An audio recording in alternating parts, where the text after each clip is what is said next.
Ark Raiders hides one of the most detailed stories in modern gaming inside its lore, and today we are pulling back the curtain on Bluegate, what it was, what it cost, and what it means for everyone who survived.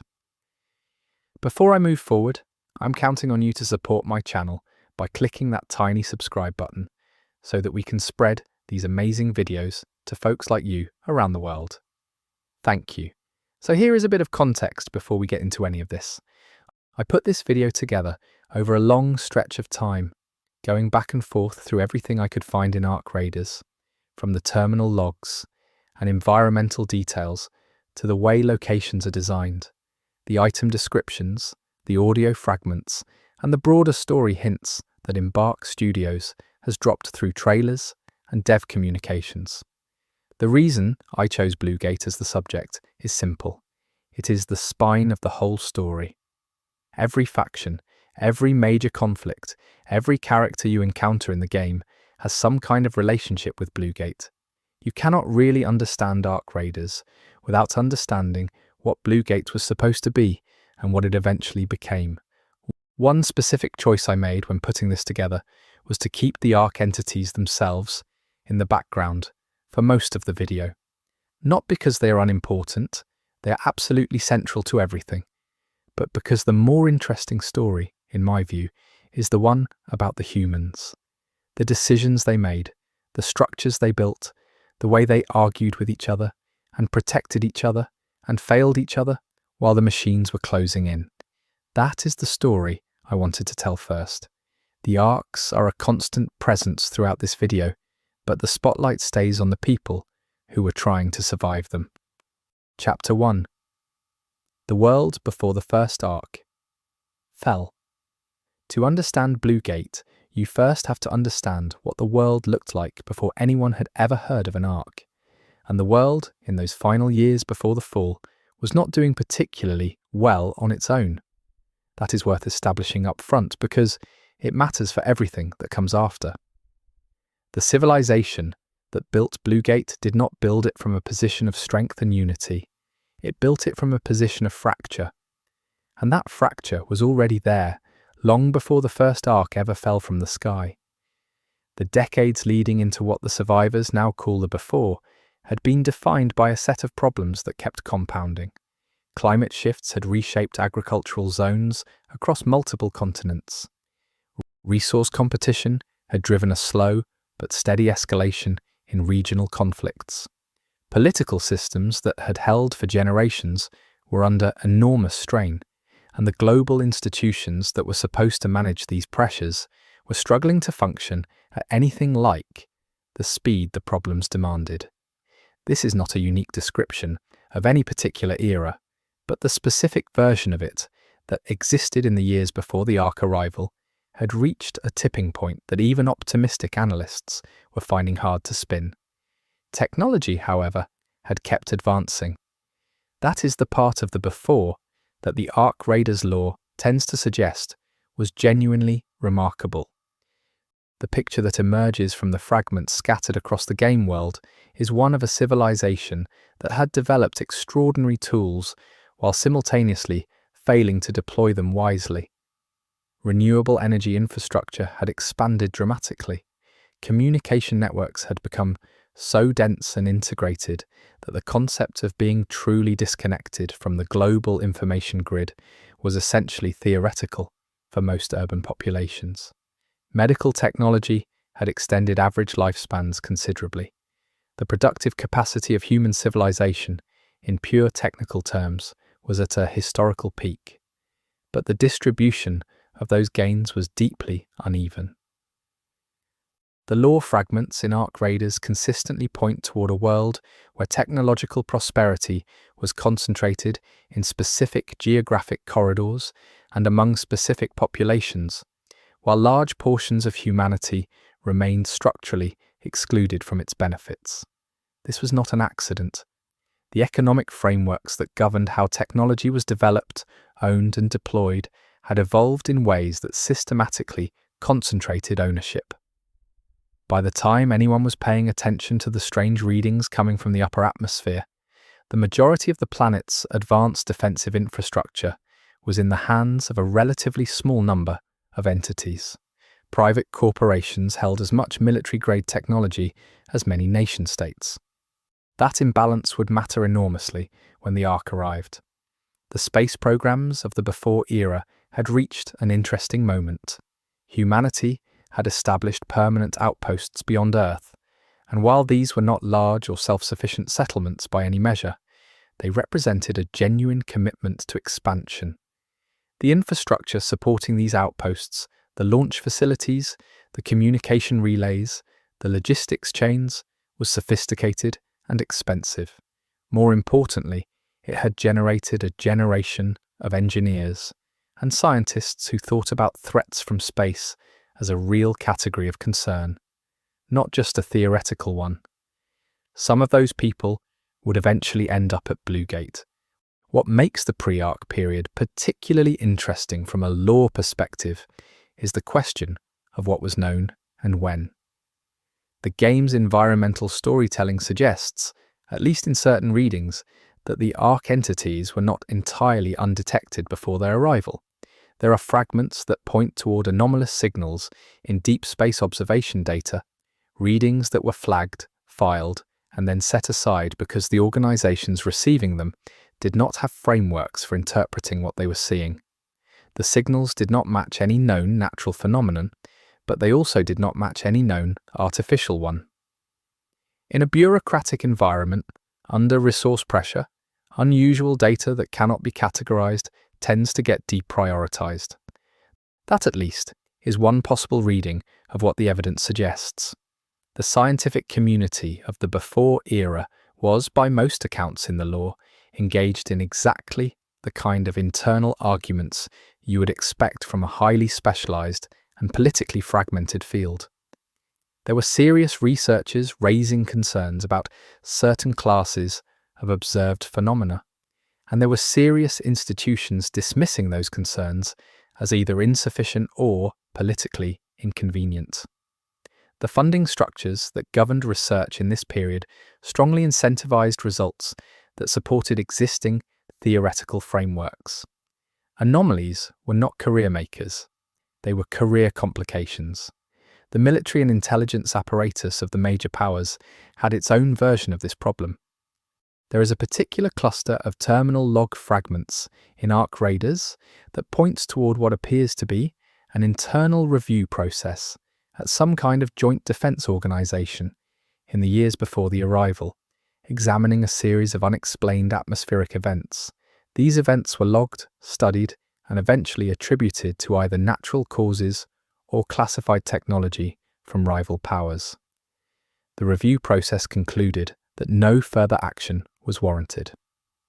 The date on that conclusion is not specified in the fragments that have been found so far, but the context makes it clear it was not long before everything changed. Daily life in the urban centres of the before era, as it is glimpsed through Ark Raiders lore, had a particular texture. The game's world is built from the ruins of a specific kind of civilization, and the ruins themselves carry information. The architecture suggests dense, vertically organized urban environments where population concentration had become the dominant mode of living for a significant portion of humanity. The infrastructure underlying these centers was sophisticated but aging in critical areas. Maintenance backlogs had accumulated. The systems were working, but not with the redundancy or resilience that their original designers had intended.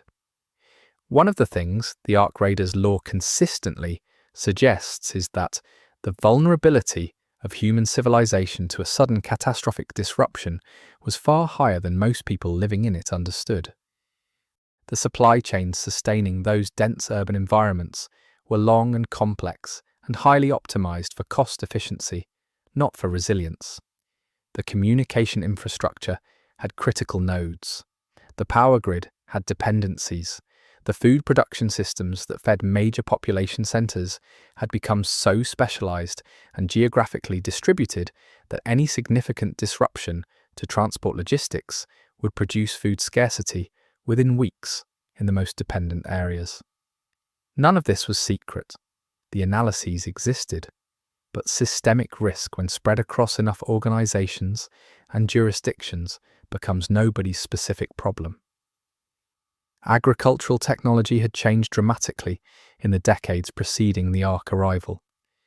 The shift toward large-scale vertical farming operations and engineered crop variants had increased yield substantially, but had also concentrated the knowledge and genetic material necessary to maintain those yields in specific facilities and institutions. The diversity that traditional agricultural systems had provided as a buffer against failure had been systematically reduced in the name of efficiency. The law fragments that touch on this period suggest this was a source of concern among certain scientific communities, but that concern had not translated into significant policy action before the Ark arrived. Urban governance structures in the before era were, according to what the law suggests, in an ongoing state of tension between local and centralized authority. The communications infrastructure that had made global coordination more possible than ever in history had also made it easier for centralized institutions to assert influence over local decision-making.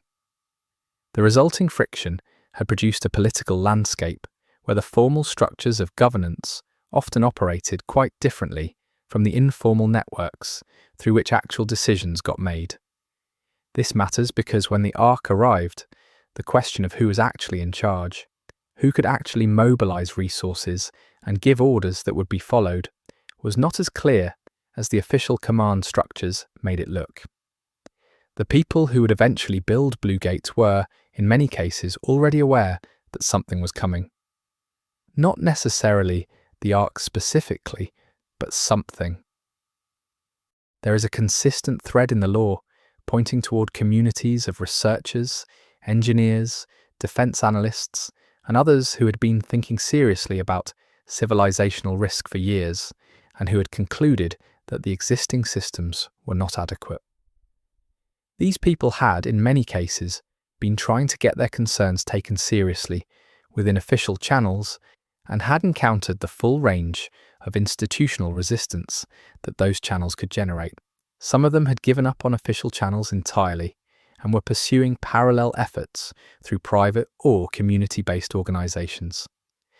The culture of preparedness that existed in the margins of the before civilization, the communities that stockpiled resources, built redundant systems, developed skills and knowledge that would be valuable after a catastrophic disruption, was not taken seriously by the mainstream of that society. These groups were generally treated as evidence of anxiety disorders, or as an amusing cultural eccentricity, or occasionally as potential security threats.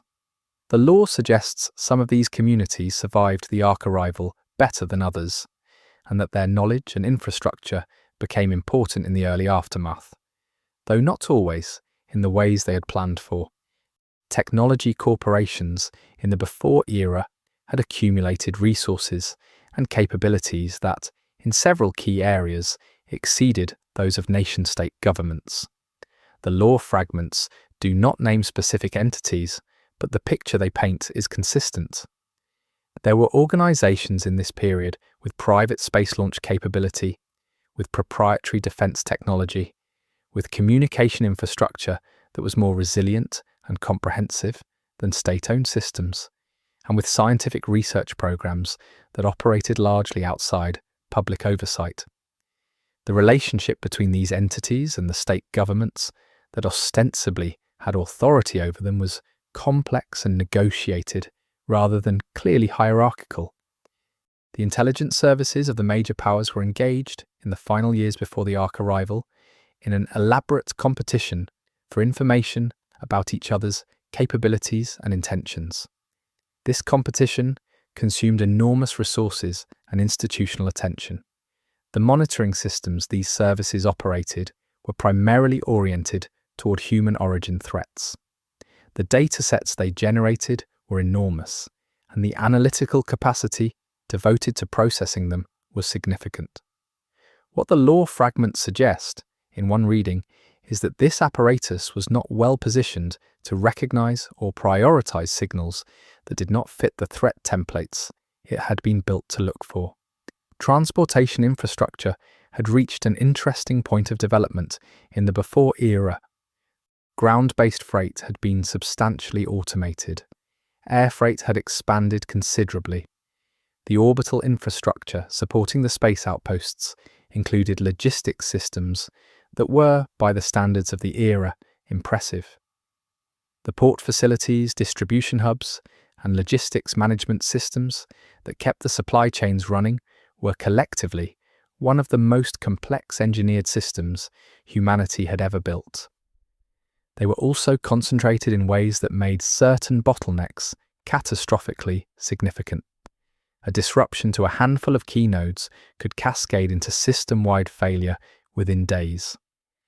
The media environment of the before era was characterized by an enormous volume of information production and a profound difficulty in organizing that information into coherent understanding. The platforms through which people received information had evolved in ways that prioritized engagement over accuracy and novelty over significance. The anomalous signals and unexplained atmospheric events that some researchers were flagging had appeared in various forms in the public information stream, but they had appeared alongside an overwhelming volume of other content, most of it more immediately engaging, and they had not achieved the kind of sustained public attention that would have driven institutional response. Public trust in institutions had been declining for a considerable period before the Ark arrival. This is a detail the lore emphasizes through several different fragments, and it is worth sitting with because it shaped everything that came afterward. When the official responses to the Ark crisis came, they were issued by institutions that large portions of the population had already learned to distrust. The messaging, the directives, the emergency protocols, all of it had to travel through that filter of distrust to reach the people it was aimed at. In some cases, it got through. In many cases, it did not. The mental health infrastructure of the before era was, according to what the fragments suggest, chronically under-resourced relative to demonstrated need. The stresses of the preceding decades, economic, environmental, social, had produced rates of anxiety, depression, and related conditions that the systems were not equipped to handle at scale. This is a detail that might seem peripheral to a story about a machine invasion, but the lore treats it as relevant background.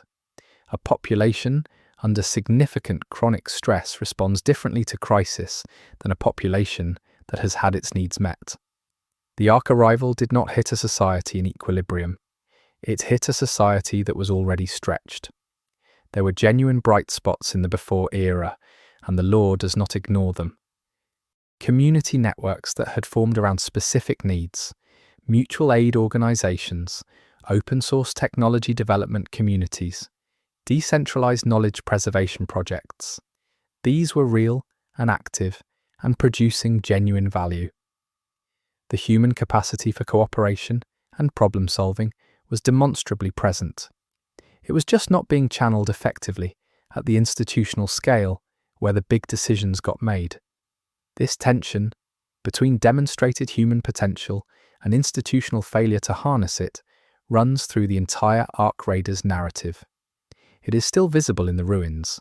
The specific geography of the game's world carries information about the before era. The environments through which raiders move are the ruins of a particular kind of urban and industrial civilization, and that particularity matters. The facilities, the infrastructure, the residential and commercial structures all suggest a specific developmental moment. Not the distant future, and not the recent past, but a plausible, near-future extrapolation from a late-century trajectory. The game's world feels like it was built by people we would recognize using technologies that are extensions of things we already have. That familiarity is part of what makes the ruins so affecting. Energy production in the before era had shifted substantially toward renewable sources. But the transition had been uneven, and the old infrastructure had not been fully decommissioned. The resulting energy landscape was complex. Some regions had highly distributed, resilient energy production. Others remained dependent on centralized systems that required complex supply chains. The game's environment suggests that this unevenness had significant effects on which communities were best positioned to survive the initial chaos of the Ark arrival. Areas with more distributed energy production had more resilience. Areas dependent on centralized systems experienced rapid collapse when those systems failed. Water infrastructure presents a similar picture. The lore fragments that touch on this area suggest that water treatment and distribution had become, in many urban areas, highly centralized and dependent on continuous operation of complex systems. The knowledge required to maintain those systems was concentrated in specialist institutions and roles. When those institutions were disrupted and those roles became unfillable, the water systems failed quickly. The environmental storytelling in Ark Raiders reflects this. The ruins carry evidence of rapid, catastrophic failure in basic infrastructure systems, not the gradual decay of neglect, but the sudden break of disruption. Education systems in the before era had been engaged in a long argument about their fundamental purpose and structure.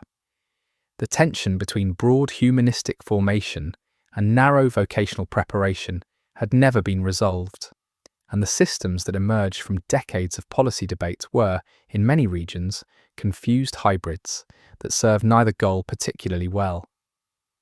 The lore suggests that certain technical and practical skills became extremely valuable after the Ark arrival, and that the distribution of those skills across the population was narrower than it should have been given the resources that had been devoted to education.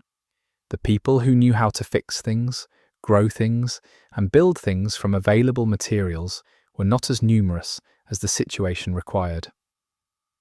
Community organisation at the neighbourhood and town level had, in many parts of the world, atrophied over the preceding decades as centralised service provision had replaced local mutual support networks.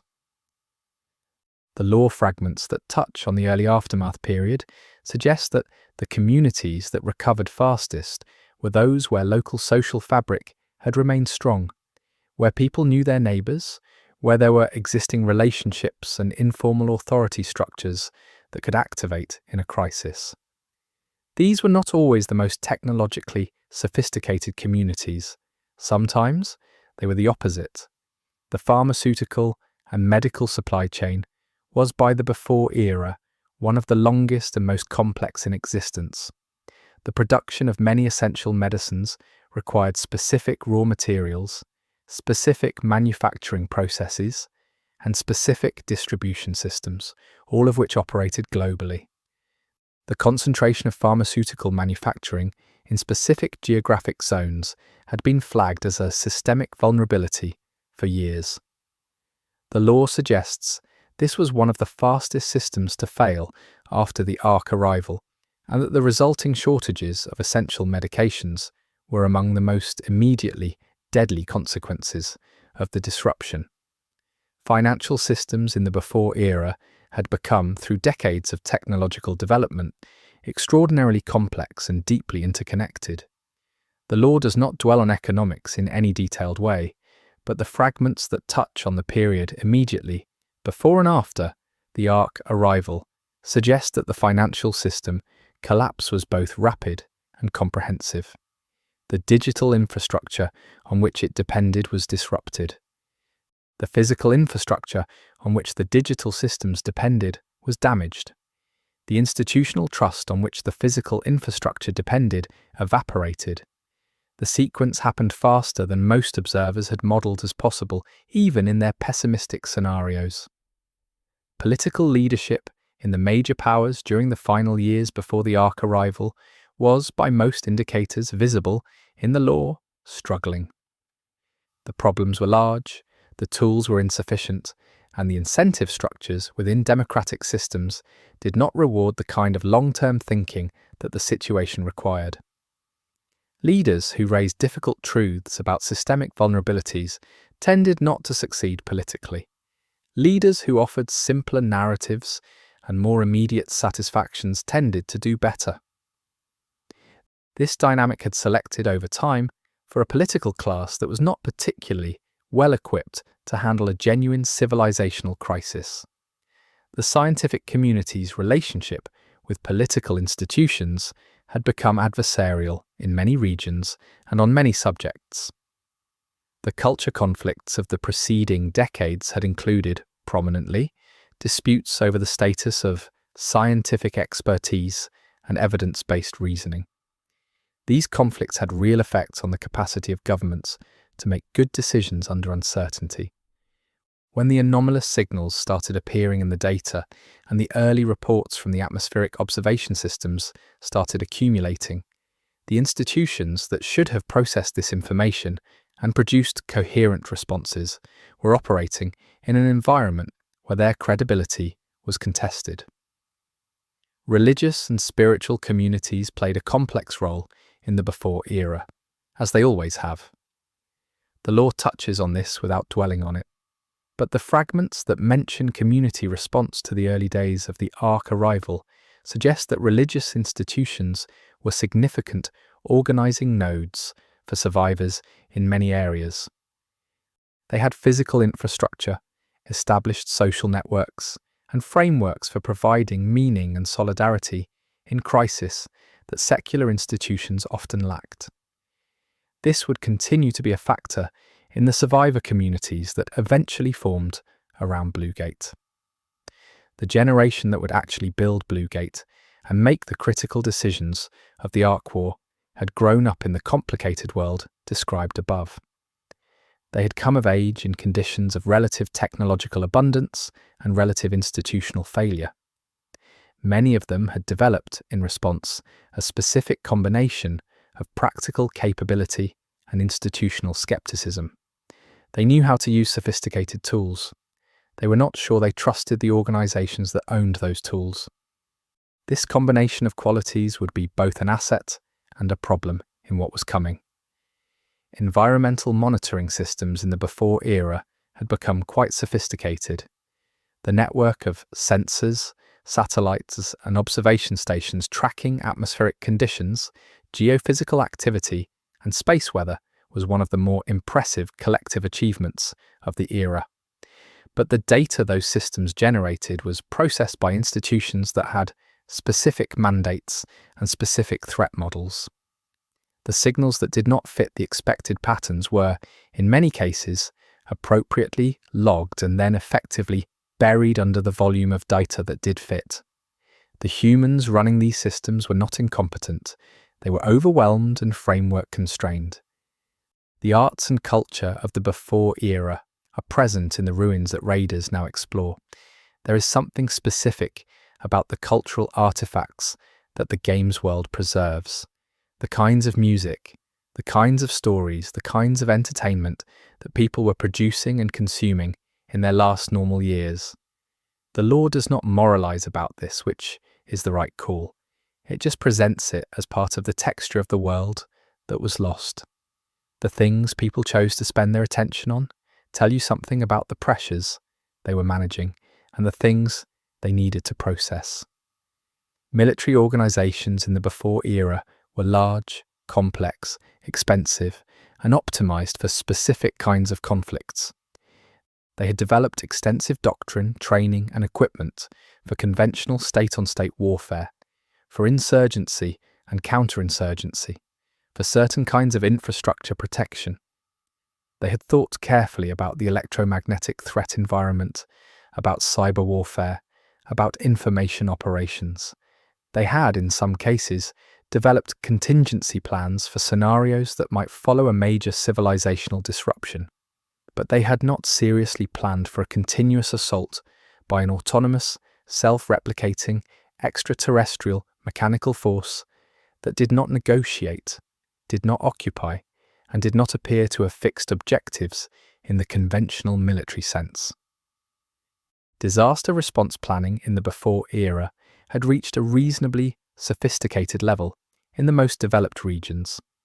emergency management agencies had detailed plans for a variety of catastrophic scenarios. Pandemic response infrastructure existed, at least in some regions, in forms that had been tested and refined. Climate disaster response had become increasingly well organized as the frequency of extreme weather events increased. But the scale and character of what the Ark arrival represented was genuinely outside the planning frameworks. The existing protocols assumed surviving institutions that could coordinate response. They did not model the possibility that the institutions themselves would be primary targets. The network of personal relationships, professional connections, and institutional affiliations through which the key players in the Bluegate story knew each other was already forming in the years before the Ark arrived. The people who would end up working together on Bluegate did not, in most cases, first meet at Bluegate. They met at conferences, in research programs, in defense organizations, in the strange, informal networks that form around shared obsessions. Some of them had been having arguments with each other for years before the Ark arrived. Some of those arguments would continue inside Bluegate. The history between people matters, and the law points toward this history as a real factor in the decisions that were made. The infrastructure of the internet and global communications in the before era was more physically distributed than it had been in earlier decades, but it still had critical dependencies. Certain undersea cable routes, certain satellite constellations, certain major data center complexes, these were the physical backbone of the global information infrastructure. The law suggests that the early days of the Ark assault included significant disruption of this infrastructure, though the fragments are contradictory about whether this was deliberate targeting or collateral damage. The effect either way was a rapid degradation of global communication capacity that severely hampered coordinated response. The concept of information security had become one of the central preoccupations of the before-era's technology sector. The proliferation of connected systems had created an enormous attack surface, and the decades before the Ark arrival had seen a continuous escalation between those building and maintaining these systems and those finding and exploiting vulnerabilities in them. This had produced, as a byproduct, a community of people who were extraordinarily good at maintaining systems under adversarial conditions, at finding ways to keep things working when things were trying to make them stop. Some of those people would end up at Bluegate. The last normal years, as the law reconstructs them, had a particular quality that survivors report with consistency across the fragments. There was a sense in certain communities that something large was coming. Not necessarily the Ark, but something. The accumulation of stresses, the failure of institutions, the environmental changes, the social fractures, all of it had produced a widespread low-level anticipation of disruption. Some people responded to this by trying to prevent it. Others responded by preparing for it. Many responded by ignoring it because the alternatives were too overwhelming. The Ark arrival, when it finally came, was simultaneously a complete surprise, and for many people, something that felt, on some level, like it had always been coming. The last communication records that survive from the final days of the before, at least those accessible through the game's environmental storytelling, show ordinary life continuing with remarkable normalcy right up to very close to the event. People were making plans, people were arguing about politics, people were worried about their children's futures in entirely conventional ways. The machinery of civilization was turning. And then it stopped, not gradually, not with the warning that the pattern of slow accumulation had seemed to promise. Suddenly, and almost simultaneously, across enormous geographic areas, things started going wrong in ways that the existing frameworks were completely unable to process. The specific texture of those last normal days is something the law captures in small details more than in grand statements. A maintenance log for a piece of infrastructure, updated routinely, right up until the day it stops. A procurement record for supplies that were ordered and never delivered. A research note referencing a follow-up study that was planned and never conducted. These small frozen moments, present throughout the game's environment, carry the weight of the transition in ways that explicit narrative could not. The world ended in the middle of its ordinary business. The people of the before era, by the time the arc arrived, had accumulated the specific combination of extraordinary capability and structural fragility that characterizes a civilization at an inflection point. They could do remarkable things.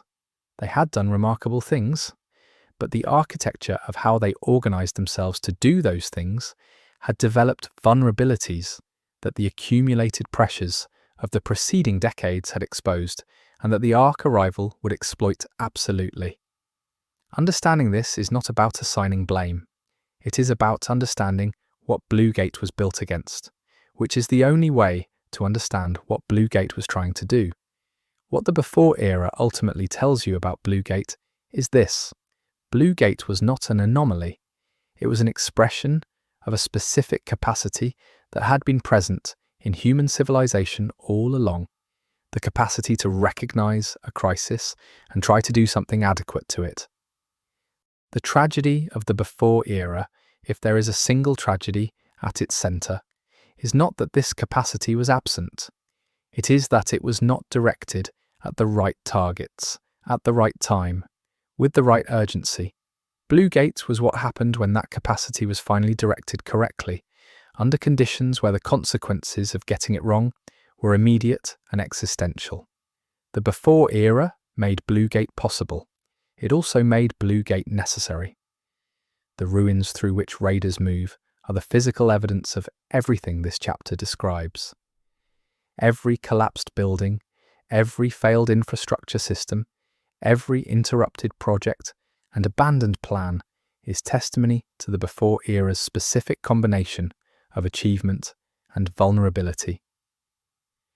The raiders who read this evidence, who have learned to see in ruins what they tell you about the world that built them, are doing something that the people of the before era could not quite manage. They are paying attention to what the evidence actually says, rather than what they would prefer it to say.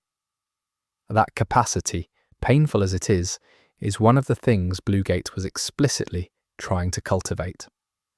Chapter 2: First Contact and the Breaking of the Sky. The arrival of the Ark entities was not a single event. This is one of the most important things the lore establishes, and it is also one of the things that made early response so difficult. There was no single moment, no single location, no single dramatic confrontation that could serve as a rallying point or a reference for understanding what was happening. The Ark arrival unfolded in a way that was systematically difficult for human cognitive and institutional frameworks to process. It was too distributed, too fast, and too unlike anything in the existing threat library. The first indications that something was happening came from atmospheric observation systems. The data is referenced in several Ark Raiders lore fragments, though the exact details are not consistent across all of them, which is itself informative. The fragments that seem most reliable suggest that the initial atmospheric disturbances were detected across multiple locations nearly simultaneously, and that the scale and character of these disturbances was sufficient to trigger automated alerts in at least some monitoring systems. What happened to those alerts in the chaotic days that followed is not clear. The entities that would eventually be called arcs entered the atmosphere in a manner that the lore fragments describe in varying ways. Some accounts suggest a rapid, coordinated descent. Others suggest a more gradual accumulation that built over a period that might have been hours or days. The inconsistency in survivor accounts is consistent with what you would expect from people experiencing a novel traumatic event without any framework for understanding it. People report what they observe through the lens of what they know, and nobody knew what they were seeing. The initial physical characteristics of what was observed were strange enough to create immediate confusion. The law points toward accounts of objects that moved in ways that did not match either natural phenomena or known artificial flight technology. The light signatures were unusual. The acoustic signatures were unusual. The behavioral patterns, even in those early moments, suggested something operating according to its own logic, rather than being subject to the physical constraints that human observers expected. This strangeness, which should have been an immediate red flag, contributed to the confusion because it made the thing harder to categorize, and categorization is the first step in the threat response process. The communication infrastructure began experiencing disruptions within a very short period of the first observations being logged. The law is not entirely clear about whether this was a deliberate ARC action or a consequence of the atmospheric disturbances they created, but the effect was the same either way. The systems that human institutions relied on to coordinate their responses started failing or operating degraded at exactly the moment when coordination was most needed. The timing, whatever its cause, was catastrophic for organized response. Military forces across multiple regions activated response protocols during this period. The Ark Raiders' lore fragments that touch on the early military response suggest a picture of institutions doing their best to apply existing frameworks to something that did not fit any of them. Air defense systems engaged, interceptors were scrambled, the capabilities that existed were deployed, and the results, while not completely without effect, were clearly insufficient. The Ark entities did not behave like anything that the engagement protocols had been designed for. They moved differently, absorbed damage differently, and when destroyed, the fragments suggest, left materials and residues that immediate analysis could not identify. The first ground-level encounters between humans and Ark entities in the game's lore are described through the surviving accounts of witnesses. These accounts have a consistent quality of incomprehension. The entities did not match any cognitive category that was readily available. They were mechanical in appearance but moved with what observers consistently described as purposefulness. They targeted specific things. They left specific things alone. The selectivity of their attention in those early encounters was both terrifying and strange, because it implied objectives, and objectives implied something like a mind, and that implication was deeply destabilizing. Population centers that experienced early Ark encounters went through a rapid sequence of responses: initial denial or confusion, growing alarm, institutional attempts to maintain order, the failure of those attempts, mass movement. The lore fragments describe this sequence across multiple locations, and while the details vary, the broad pattern is consistent. The institutions designed to manage civilian safety in emergency situations were overwhelmed not just by the direct effects of the Ark presence, but by the breakdown in the information environment that the Ark arrival had caused.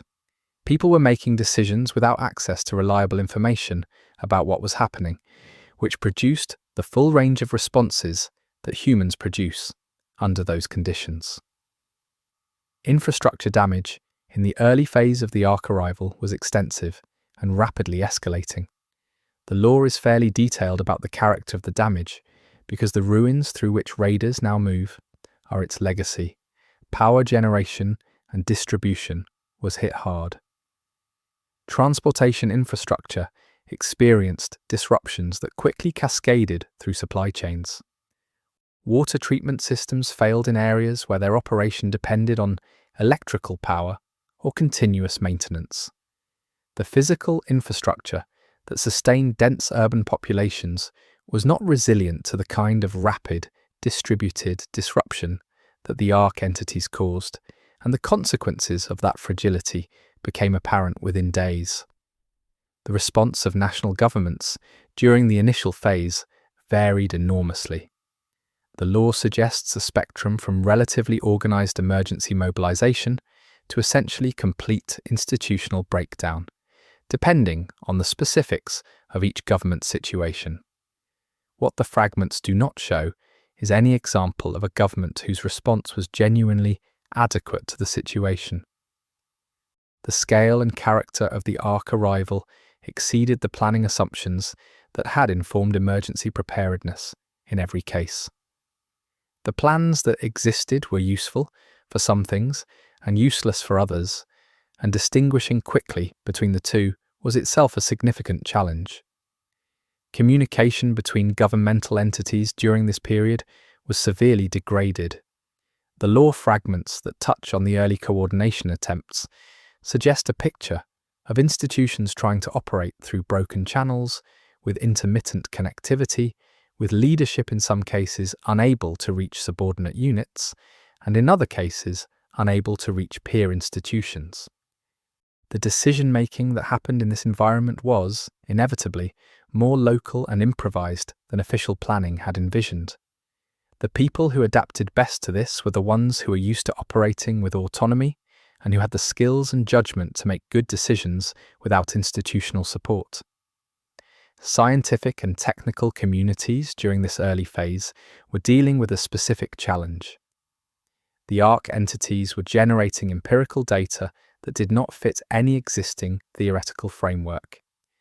Attempts to analyze the materials recovered from Ark entity fragments, to model the energy signatures observed, to understand the communication patterns that some observers were detecting, all of these ran into the same fundamental problem.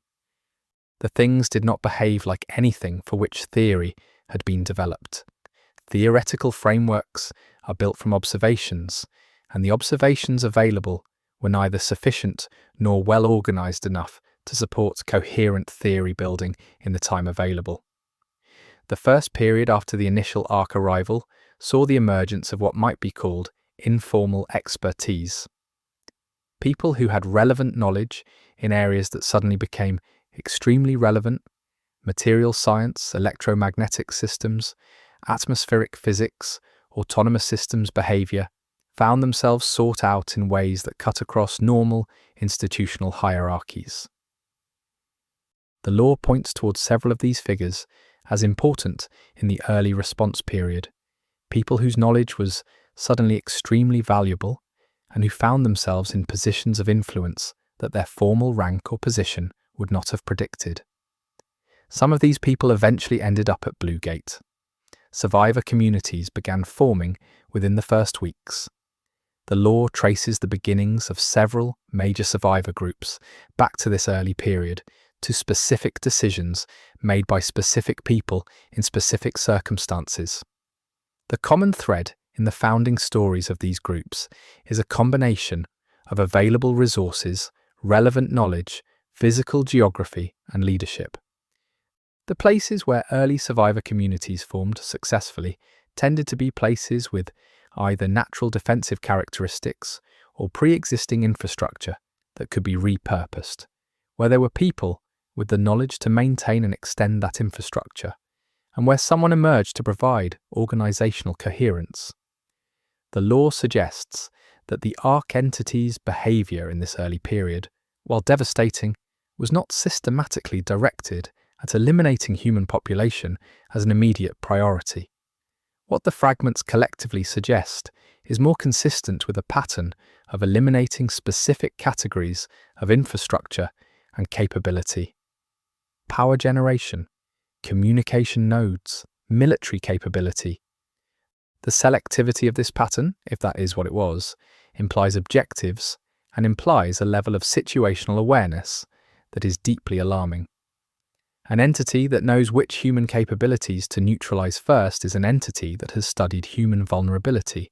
Food supply chains collapsed in the affected areas within weeks of the initial Ark arrival. The law is consistent on this point across multiple fragments. The combination of disrupted transportation, non-functioning power infrastructure, failed communication systems, and mass population movement produced rapid food security crises in the most affected areas. This was the first major secondary consequence of the Ark arrival that claimed lives independently of direct Ark entity action. The humanitarian crisis that developed from food supply failure was, by the accounts preserved in the law, enormous. Medical systems were overwhelmed almost immediately. The combination of direct casualties from Ark entity encounters, infrastructure damage, mass displacement, and the collapse of pharmaceutical supply chains produced a medical crisis that existing systems were not equipped to handle. The lore fragments that touch on medical response in this period are among the most difficult to read because they describe the rapid transition from attempting to maintain normal standards of care to simple triage at scales the systems were never designed for. The medical professionals who lived through this period and survived would be profoundly changed by the experience.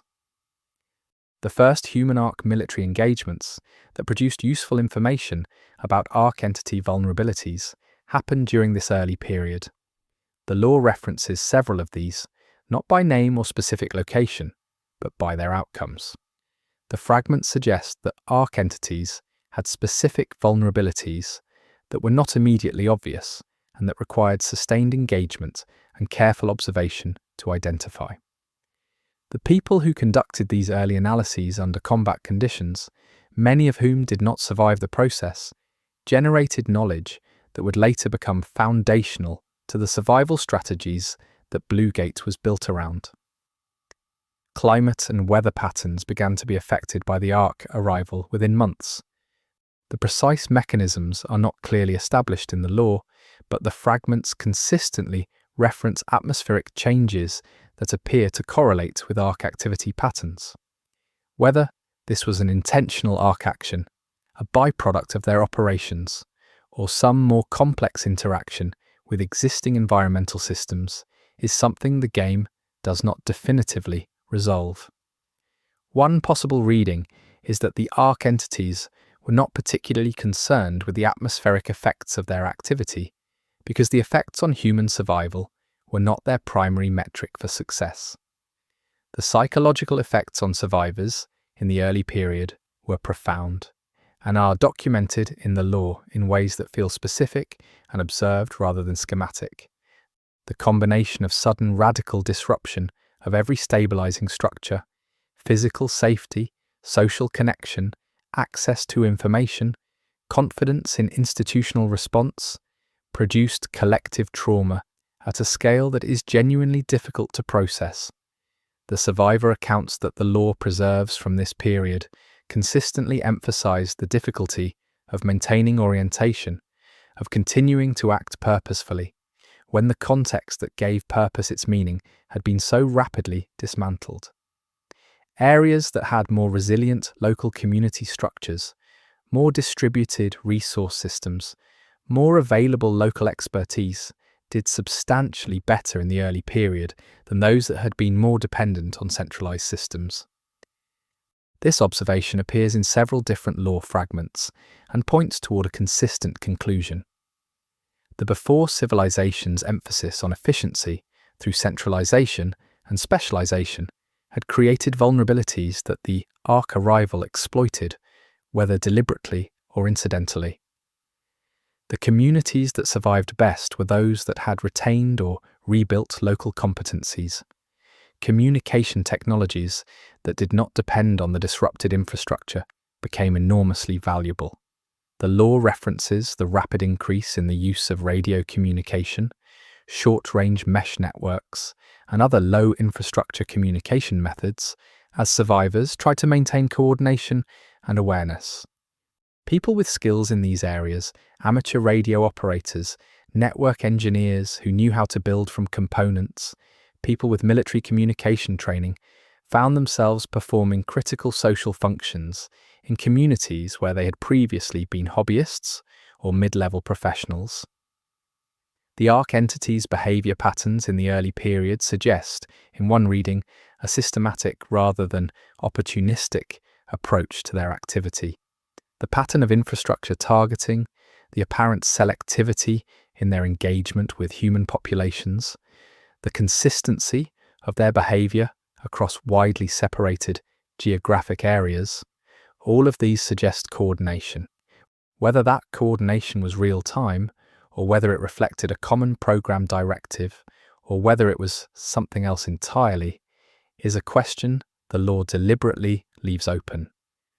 But the suggestion of coordination is present in the evidence, and it matters because a coordinated adversary is a qualitatively different challenge from an uncoordinated one. The first organized human counterattacks of any effectiveness happened during this early period, and the law treats them carefully. They were not victories in any conventional sense. They did not turn the tide or establish sustainable defensive lines, but they demonstrated that arc entities could be damaged, could be disrupted, could be stopped from completing specific actions in specific contexts. This was enormously important for survivor psychology. The demonstration that the arcs were not invulnerable changed something in the communities that learned it. It converted a situation of pure terror into one of dangerous possibility. Humanitarian organizations attempted to maintain operations during this period, and the law preserves accounts of their efforts. The people who worked in these organizations, who had spent careers responding to crises within a framework where larger systems remained functional, found themselves operating in conditions where that framework was absent.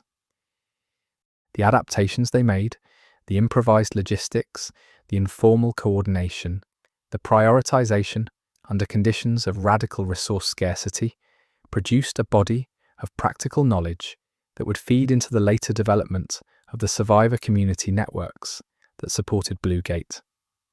The question of who had authority to make decisions about collective resources and collective action was contested from very early in the arc aftermath. The lore fragments that address this are some of the most interesting because they show the beginning of the factional dynamics that would define the Bluegate era. Formal governmental authority survived in some areas and some forms. Military chain of command remained functional in some units. Corporate entities with private resources and security capabilities were asserting control over specific areas and assets. Survivor community leaders were making local decisions with consequences that extended beyond their immediate communities. The resulting landscape of authority was fragmented, contested, and constantly changing. Power generation, at smaller scales, became critically important during this period. The law shows a rapid shift toward whatever energy generation capacity was available locally. Diesel generators, where fuel was available, photovoltaic systems where they existed, small hydropower where geography allowed. The patchwork of power availability that resulted from this shift shaped the geography of early survivor settlements significantly. Where you could have power determined what you could do, and what you could do determined what you had to offer to other communities, which determined whether people came to you or went elsewhere. The arc entities continued their activity throughout this early period. The law does not describe them as pausing, as consolidating, as resting in any recognizable sense. They were operational continuously, and their presence shaped every decision that survivors made. The constant threat of encounter forced settlements into specific defensive configurations, forced travel into specific patterns, forced resource gathering to be organized around the reality that the surface was dangerous and that danger was unpredictable. The psychology of living under continuous threat, which the fragments document, is one of the defining conditions of the world that Bluegate was built for. The scientists and engineers who would eventually converge on Bluegate were, during this early period, doing what scientists and engineers do. They were observing, they were recording, they were analysing under extremely difficult conditions with equipment that was often damaged or inadequate. They were generating data about arc entity behaviour, about the materials and systems the entities used, about the effects of various human responses on entity behaviour. This data was fragmented, inconsistently collected, and difficult to synthesize, but it was accumulating. And the people who were accumulating it knew that somewhere, someone was going to need to make sense of it. The social hierarchies of the before era dissolved rapidly in the early aftermath. Status, wealth, professional title, none of these translated cleanly into authority in the new conditions. What translated was competence at things that mattered now, the ability to keep systems running, to assess threats accurately, to move through dangerous environments, to maintain the social trust that makes collective action possible. The people who had been important in the before era for reasons other than these competencies found their importance rapidly declining. The people who had been unremarkable in the before era because their competencies had not been what the old hierarchy valued found themselves suddenly central. The specific geography of where survivor communities formed in this early period was not random. The law suggests a consistent pattern in which communities formed around locations with specific combinations of defensibility, resource access, and existing infrastructure.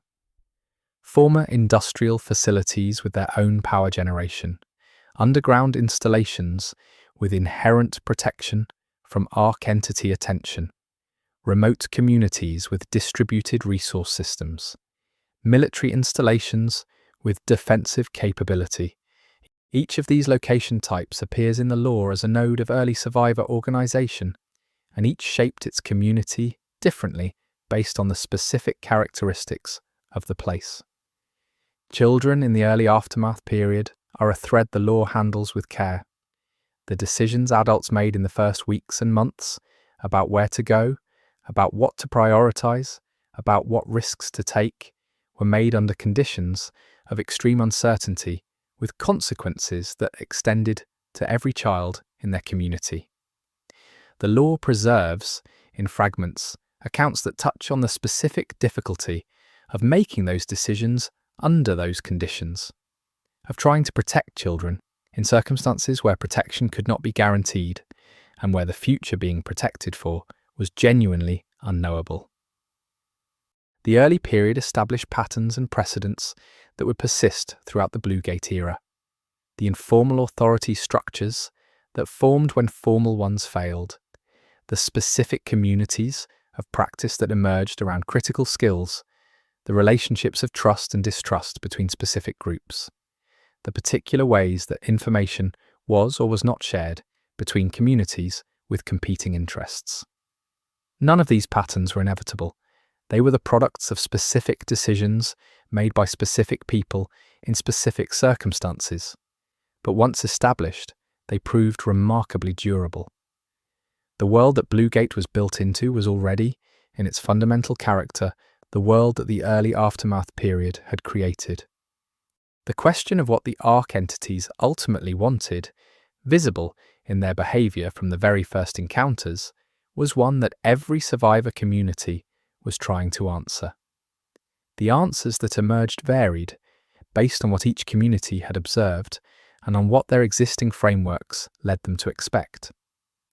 Some concluded the arcs were interested in elimination, others concluded they were interested in occupation, others concluded they were interested in specific resources, and a smaller number concluded something more unsettling, that the behavior they were observing did not map neatly onto any of these frameworks, that what the arcs were doing might require entirely new frameworks to understand. Those people, the ones who resisted the pressure to fit what they were seeing into what they knew, would eventually find their way to Bluegate. The information sharing that happened between survivor communities in the early period was, by the law's account, both more and less extensive than you might expect. More because the immediate mutual benefit of sharing threat intelligence was obvious, and the informal networks through which information travelled were active and effective within their range. Less because the communities that had resources others wanted quickly learned that sharing too much information about their capabilities was a strategic liability. The tension between the benefits of information sharing and the risks of it was present from the very beginning of the survivor community era, and it shaped the dynamics of every community network that formed. The survivors of the early period who would eventually build Bluegate were changed by the experience in specific ways that the law reflects. They had seen institutional frameworks fail in real time. They had learned, in the hardest possible way, which human capabilities were actually essential and which were not. They had developed specific kinds of trust and specific kinds of distrust based on who had been reliable under pressure, and who had not. They carried all of this into Bluegate, and it shaped what they tried to build there. Bluegate was not built by people who trusted institutions easily. It was built by people who had watched institutions fail and who were trying to build something that would not fail in the same ways. Whether they succeeded is the rest of the story. Chapter 3: What Bluegate was and why it was built. The decision to build Bluegate was not a single decision made in a single moment. This is something the law is fairly consistent about, and it matters because it affects how you understand what Bluegate eventually became. Bluegate emerged from a process of negotiation, argument, compromise, and contingency that stretched across a period of weeks or months in the chaotic aftermath of the initial Ark arrival. The concept went through multiple versions before anything that resembled the final form began to take shape, and the tensions in those negotiations left marks in the structure and culture of Bluegate that were never fully resolved. The most basic argument that produced Bluegate was this one: humanity needed a place that was defensible, that could sustain a meaningful population over an extended period, that could support research and planning, and that could serve as a coordination point for whatever response was going to be mounted. This argument was not contested. The arguments were about almost everything else, about where it should be, about who should control it, about what its primary purpose should be, about who should be allowed in, about how decisions should be made. The people having these arguments were, in most cases, people who had just survived something traumatic and were now trying to build something under conditions of ongoing danger. That context shaped the arguments in ways that were not always productive. The geographic location of Bluegate was chosen based on a set of criteria that the law identifies through fragments in multiple locations.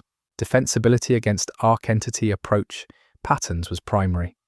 Access to the resources necessary for sustained operation, power generation, water, food production capacity was essential.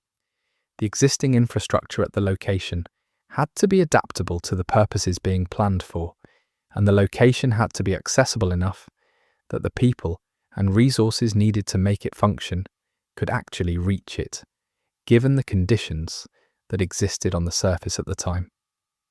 The place that met these criteria well enough to build on is, in the game's lore, a particular kind of installation. What it was before the Ark arrival matters for understanding what it became. The physical construction and modification of Bluegate during the initial establishment period represents one of the more extraordinary engineering achievements the lore documents. The conditions were extreme, the resources were constrained, the knowledge available was substantial in some areas and critically absent in others. The people doing the work were operating under continuous threat from the surface, with Ark entities in the general area, with the knowledge that any sustained Ark attention to the site could end the project before it was complete. The decisions made during this construction period about what to prioritize and what to sacrifice shaped everything that came later. Energy was the first critical problem. A facility of the size and purpose being planned for Bluegate required reliable, substantial power generation. The lore fragments about the power systems suggest that the solution was a hybrid, combining different generation technologies in a configuration designed more for resilience than for efficiency. The engineers who designed this system made choices that the more efficiency-minded people at Bluegate would argue about for years, but the resilience those choices brought proved, in the long run, to be the right call. Water systems were the second critical problem, and the solution was similarly layered. The lore points toward a combination of access to underground sources, collection and treatment of available surface water, and extremely careful conservation and recycling systems. The water infrastructure at Bluegate was, from the beginning, one of its most carefully managed resources, and the people responsible for it had considerable institutional power as a result. Control of water has always been a form of authority. Food production was addressed in ways that the law describes with some specificity. The combination of highly compressed growing facilities using available artificial light spectrums, the cultivation of crop varieties that could produce useful yields under those conditions, and careful dietary planning produced a food system that was adequate by the standards of the situation, which is not the same thing as saying it was comfortable. The law preserves accounts of the food at Bluegate in ways that are consistently uninspiring. Adequate, nutritious by design, deeply monotonous. People miss things. The absence of variety in food, small as it might seem against the scale of the broader situation, was a sustained source of morale pressure. The design of the living and working spaces in Bluegate reflected both practical necessity and specific choices about how the community should be organised. The law suggests a layout that separated functional areas more than purely practical considerations would require. Research and engineering spaces were separated from command and administrative spaces, which were separated from residential spaces, which were separated from the medical and support facilities. This separation was partly practical and partly a product of the negotiations about authority that had shaped the facility's founding.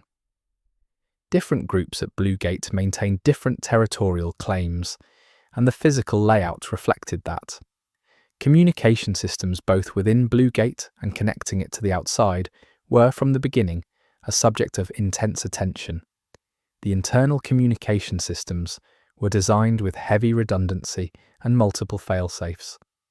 The external communication systems, connecting Bluegate to the survivor communities outside and to the raiders operating on the surface, were a constant engineering challenge, given the Ark entity's apparent ability to disrupt electromagnetic systems. The people who managed these systems were among the most valuable and most carefully protected personnel at Bluegate. The founding charter of Bluegate, as it is referenced in the law fragments, was a document that tried to resolve the authority arguments that had characterized the establishment period. It established a council structure, a research directorate, a security command, and an operations division, each with defined responsibilities and defined boundaries.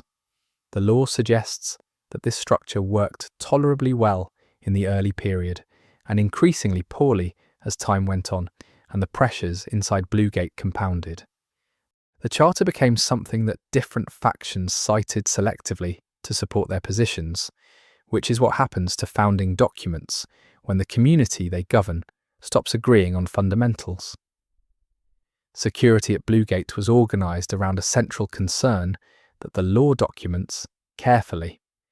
The fear was not primarily of direct Ark entity assault, though that was a constant concern. The more immediate fear was of infiltration. Not by the Arks themselves, though that was also a concern in some quarters, but by human actors who might have agendas incompatible with Bluegate's survival or operation. The survivor landscape outside Bluegate was complex and contested. There were communities that viewed Bluegate as a resource to be exploited. There were communities that viewed it as an authority to be subverted. There were individual actors with all kinds of motivations. The security apparatus at Bluegate developed in response to this environment, and the law suggests it developed in ways that had significant consequences for internal culture. The research mission of Bluegate was, from the beginning, its most distinctive feature. Other survivor settlements were focused primarily on sustaining population and maintaining basic security. Bluegate was doing that, but it was also trying to understand the Arks.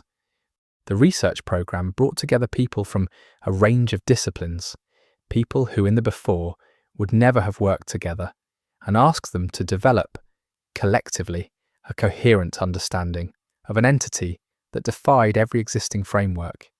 The intellectual culture this produced was, by the accounts preserved in the law, genuinely distinctive, creative, intense, interdisciplinary, prone to conflict, and periodically producing insights that justified the entire enterprise.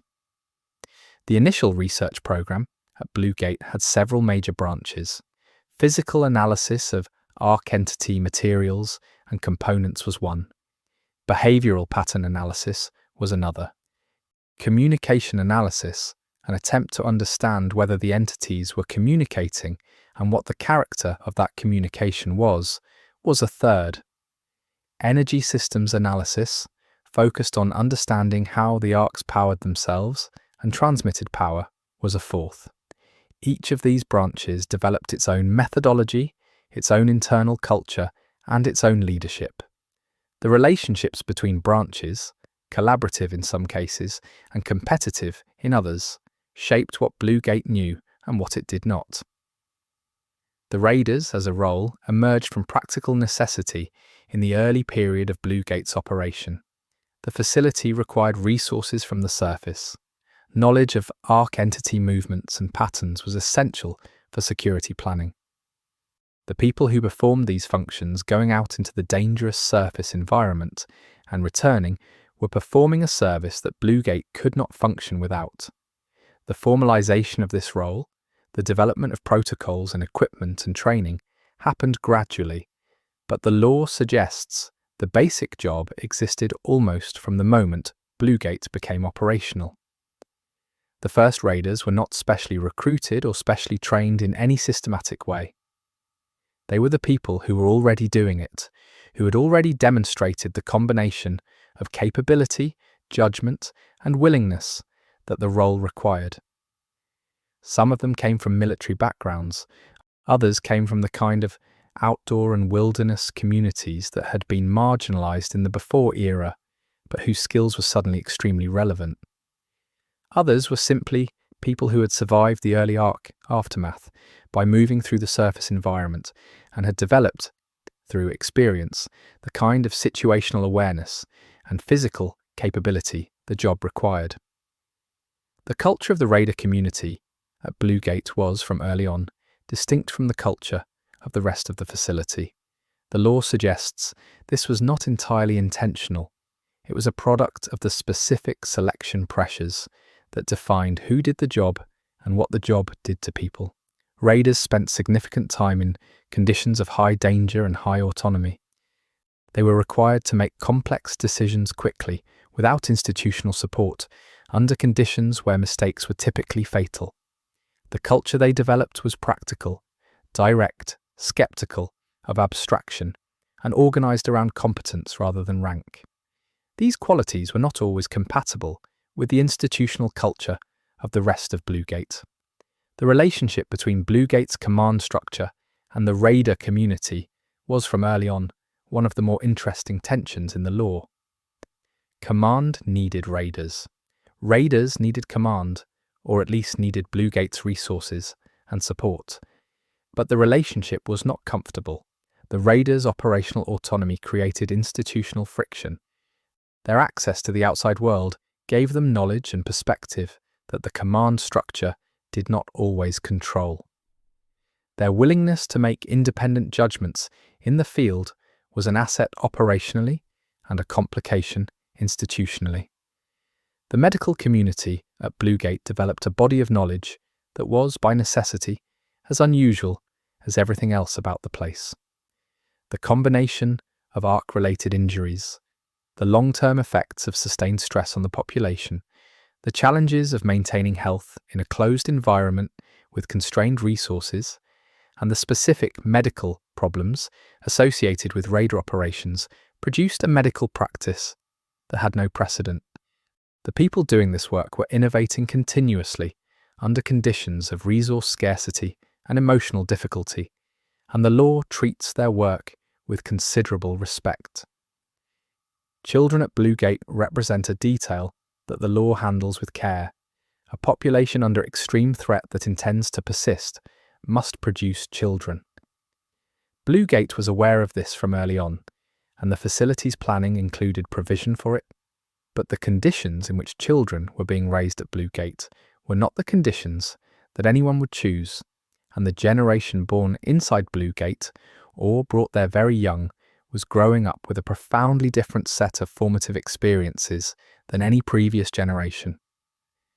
The law's references to these children now adolescents or young adults in the game's present, point toward a generation that is both highly capable and profoundly shaped by its circumstances.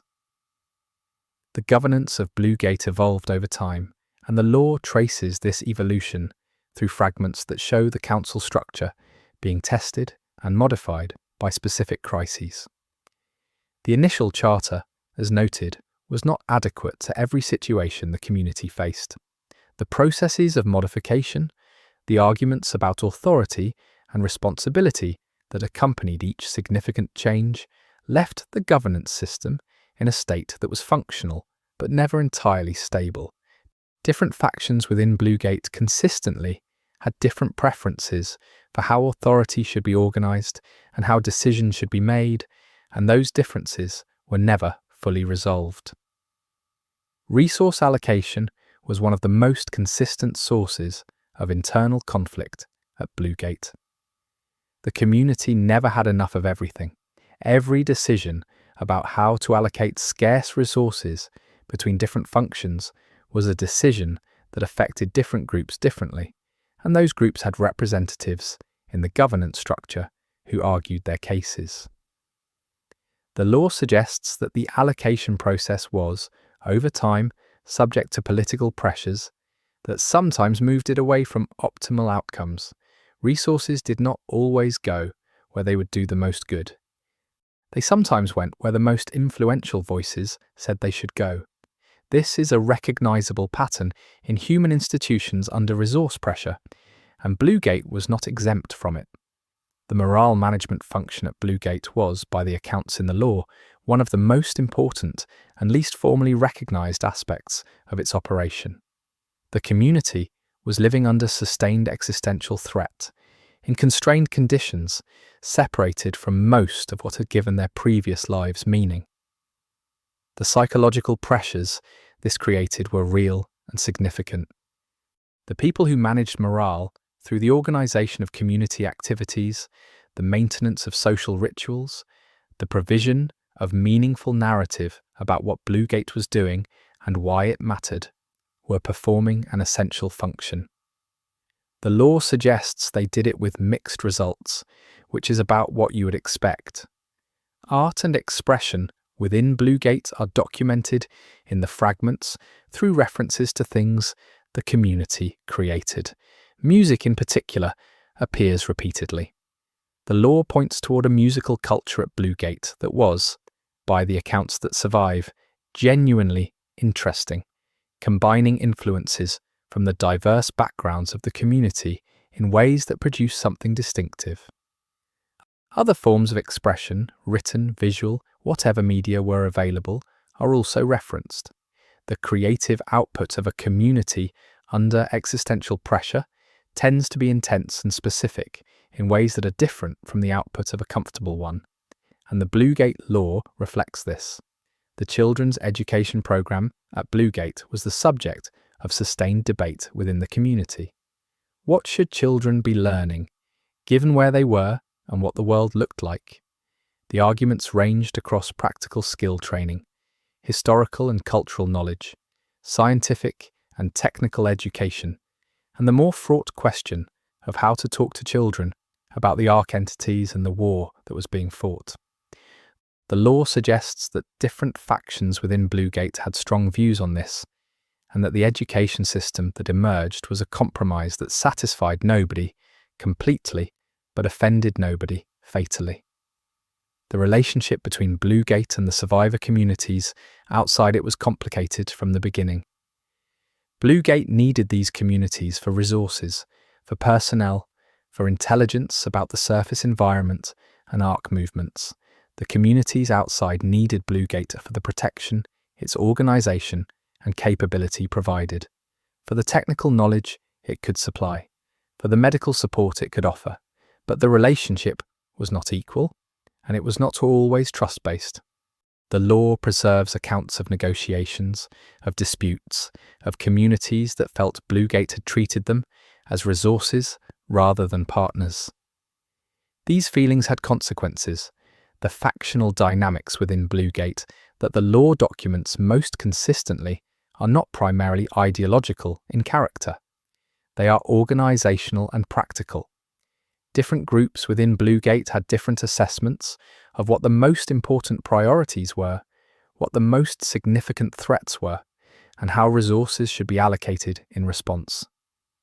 The command structure had one view. The research directorate had another. The raider community had a third. The service and support workers who maintained the facility had a fourth. The medical community had a fifth. These views were not always incompatible, but they were consistently in tension, and managing that tension was a continuous and imperfect process.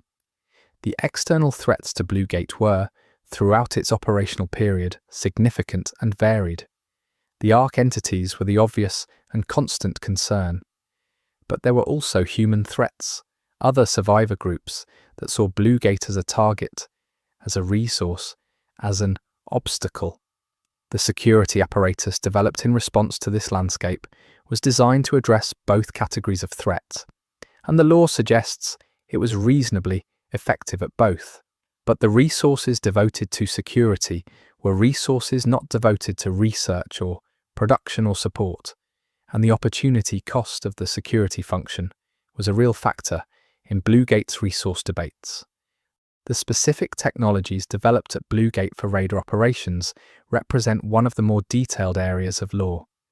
The gear that raiders use, the systems that protect them and enable them to operate in the surface environment, developed from a continuous process of design, testing, feedback, and refinement that the research directorate ran in close collaboration with the raider community. The law suggests this collaboration was one of the more functional relationships within Bluegate, partly because both sides understood they needed each other, and partly because the feedback loop was tight and fast. Things that did not work in the field stopped being made. Things that worked got refined and improved. The psychological screening and support programs for raiders were developed at Bluegate over time in response to observed need. The law references a high rate of psychological difficulty among active raiders, including conditions that would have been recognized in the before era and some that were specific to the Ark Raider experience. The facility's medical and psychological staff developed protocols for working with this population that were specific to its needs, which were different from those of the general Bluegate population. The law treats this program as important and as more effective in some periods than others. The relationships between Bluegate and the drifter population, the independent individuals and groups operating on the surface without affiliation to any settled community, were something Bluegate's governance never fully resolved. The drifters had knowledge and capabilities that were extremely valuable. They were also unpredictable and resistant to the kinds of institutional relationships that Bluegate's security apparatus preferred. The solution that emerged was a set of informal arrangements that different parties interpreted differently, which generated a persistent low-level friction that occasionally became acute. The supply chain infrastructure that supported Bluegate's operations was, from the beginning, one of its most significant vulnerabilities. The facility required inputs from outside. The production of those inputs depended on the cooperation of outside communities and on the ability of the raiders to access surface locations where specific resources could be recovered. Every link in this chain was subject to disruption, and the disruptions that occurred were continuous. Bluegate's logistics team, the people who managed these supply chains, developed a capacity for improvisation and adaptation that was genuinely impressive, but the fragility of the underlying situation was something that the governance structure was never fully able to resolve. The question of what Bluegate was ultimately for, beyond immediate survival, was one that the community debated throughout its history and never fully settled. Was it a facility for generating knowledge that could be used to defeat the Ark entities? Was it a community that was trying to preserve and transmit human civilization in a form that could survive the Ark presence? Was it a military installation organized around a specific strategic objective? Was it something new, something that had no precedent, and whose purpose would be defined by what it managed to accomplish. The law suggests all of these framings were present within Bluegate simultaneously, and that the tension between them was a constant feature of its internal politics. The infrastructure that Bluegate inherited from its pre-Arc purpose was both an asset and a constraint. The existing systems that could be repurposed were enormously valuable, but the physical design of the space had been optimized for a different purpose, and adapting it to its new role required continuous engineering effort and imposed limitations that a purpose-built facility would not have had. The people who knew the original infrastructure best were among the most important at Bluegate, not because their original specialized knowledge was most relevant to the new mission, but because understanding what you have is a prerequisite for using it effectively. The first major crisis that Bluegate faced as an established facility, distinct from the founding challenges, is referenced in the lore in ways that suggest it was significant without being specific about its nature. The response to it is what the fragments focus on. The community came together in ways that had not been tested before. The governance structure that had been debated and argued over demonstrated in this first real test that it was functional. The leadership that had been forming through the establishment period proved adequate to the immediate challenge. The lore treats this moment as one of the genuine successes of the Bluegate project, a demonstration that what had been built was real and could hold under pressure. The signal that Bluegate sent to the broader survivor community by successfully navigating its first major internal crisis was significant. It demonstrated that the Bluegate model, a large-scale organized community with a research mission and a raider program, was viable. It attracted attention from outside communities that had been watching with skepticism. It strengthened the position of the people within Bluegate, who had argued for the specific organizational choices that had been made, and it created a brief period of internal cohesion and shared purpose that the lore treats as genuinely valuable, while noting that it did not last as long as anyone would have wished. What Bluegate was at its best is something that the lore suggests clearly without dwelling on it. It was a community of people who understood that surviving the Arc crisis required more than defensive posture and resource management. It required understanding what the Arcs were, learning how to work around and against them effectively, and maintaining the social and intellectual infrastructure necessary to keep that learning process going under conditions that made learning extremely difficult. At its best, Bluegate was a sustained answer to that challenge. The fact that it was imperfect, that it failed in specific ways and at specific moments, does not change what it was trying to be. Chapter 4. The factions that emerged. The factions that organized themselves around Bluegate were not, for the most part, structured around clearly defined ideological positions. The lore does not present a landscape of true believers fighting for clean principles. The picture is more complicated and more human than that. The factions that emerged were organized around interests, around shared assessments of risk and priority, around the social bonds that had formed in specific circumstances, and, in some cases, around specific individuals whose leadership had attracted followings. Ideology was present, but it was usually a post hoc justification for positions that had been arrived at through more immediate processes. The most significant formal structure within Bluegate itself was what the lore refers to as the Council, the governing body established by the founding charter and modified over time by specific decisions and crises. The Council was, in theory, the supreme decision-making body for the Bluegate community. In practice, its authority was contested from the beginning. The military and security apparatus had resources and capabilities that gave it leverage independent of formal authority. The research directorate had knowledge that was essential and that gave it leverage of a different kind. The raider community had operational capability and outside access that gave it leverage of a third kind. The council was always operating in this environment of distributed real power, and the law suggests its effectiveness varied considerably depending on who was on it and what the specific issue was.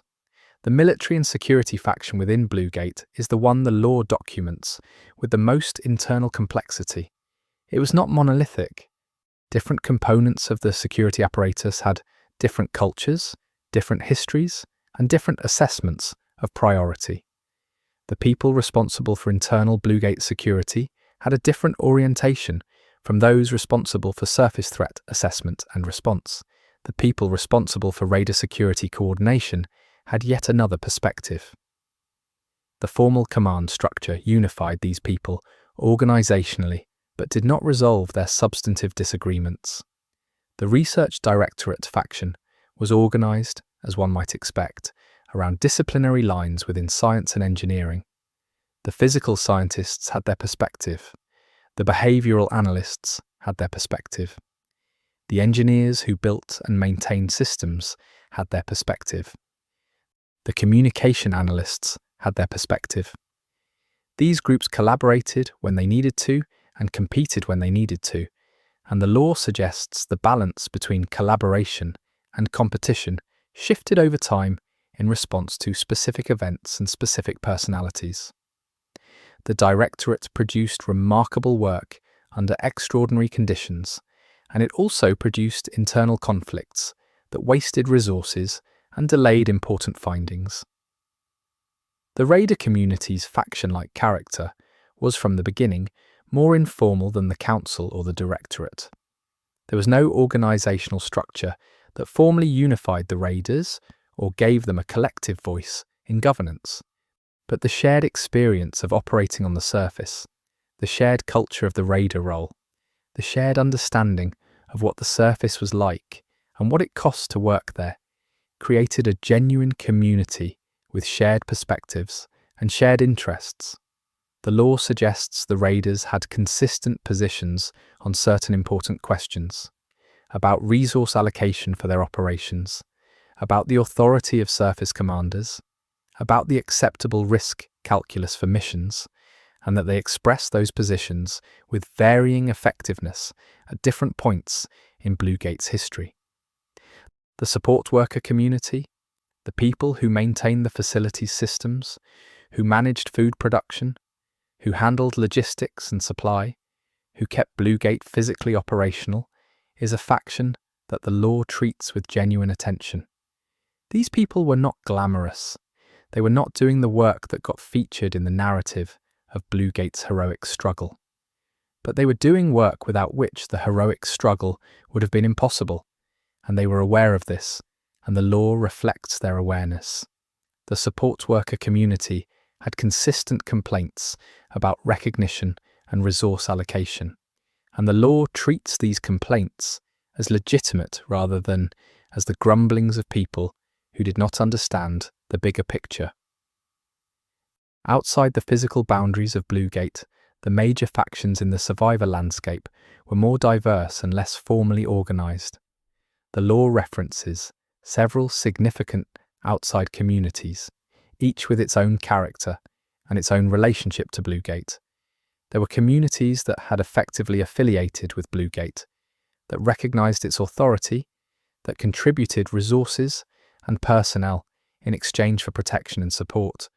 There were communities that maintained a more independent relationship, trading with Bluegate but not under its authority, and there were communities that were actively hostile to Bluegate, that saw it as a threat or as competition for the scarce resources of the survivor landscape.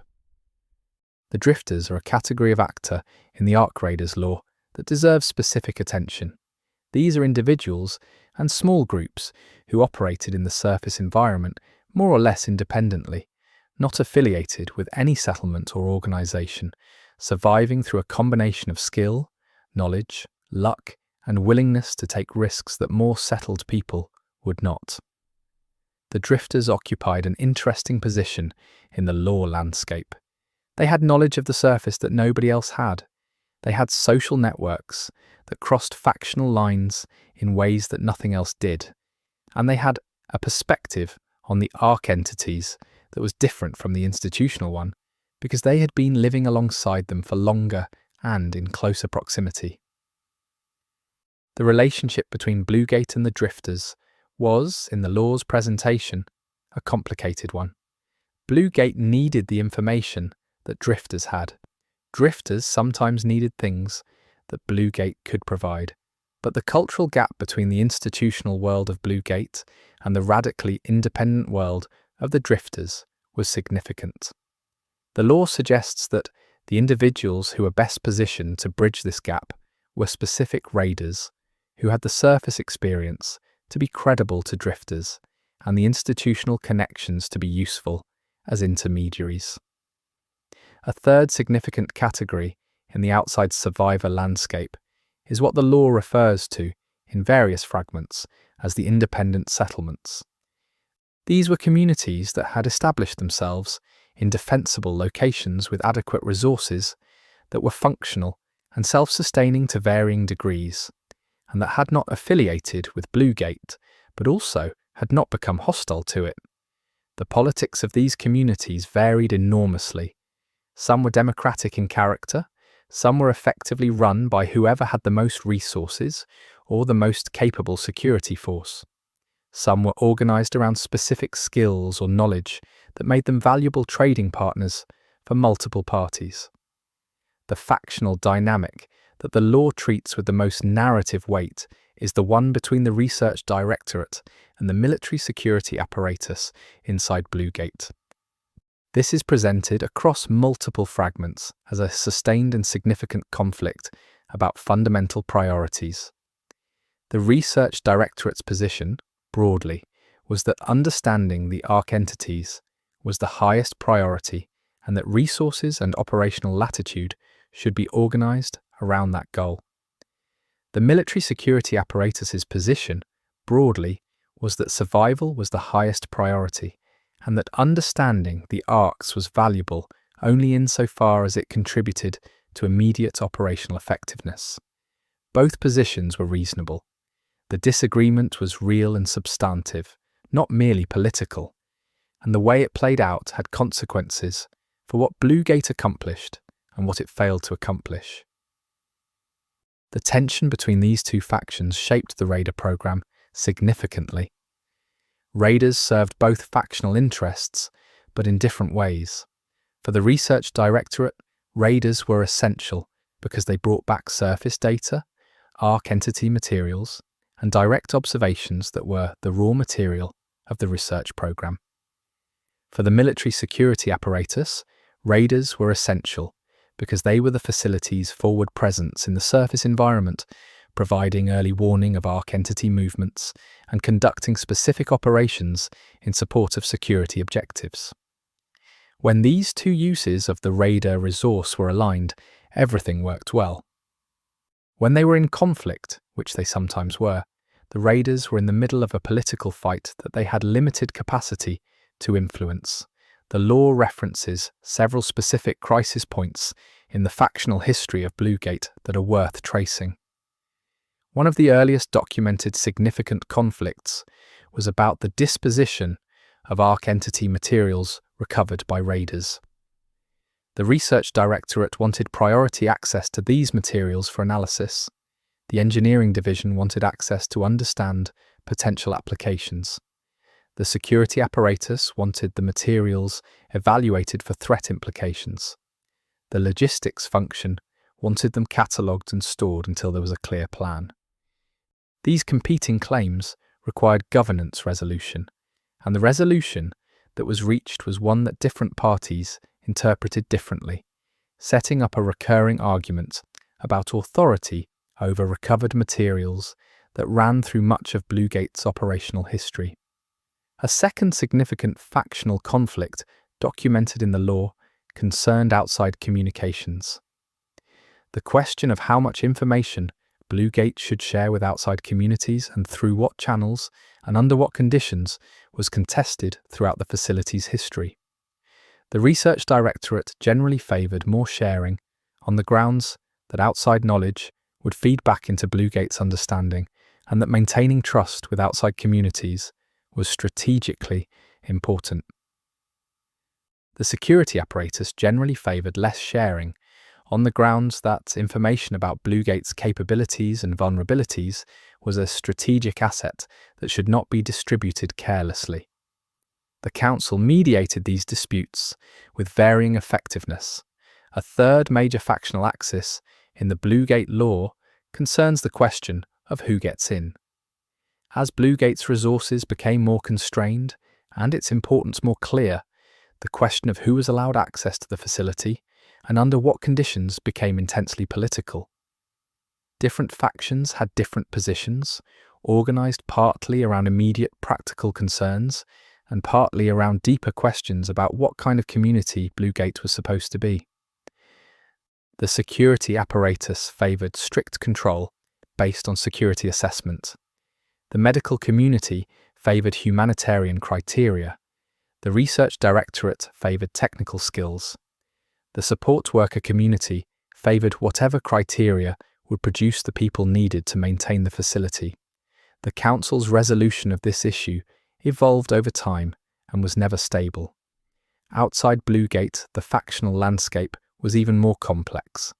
The law references a group that appears under several names across different fragments, but which the narrative consistently presents as a significant faction in the survivor landscape outside Bluegate.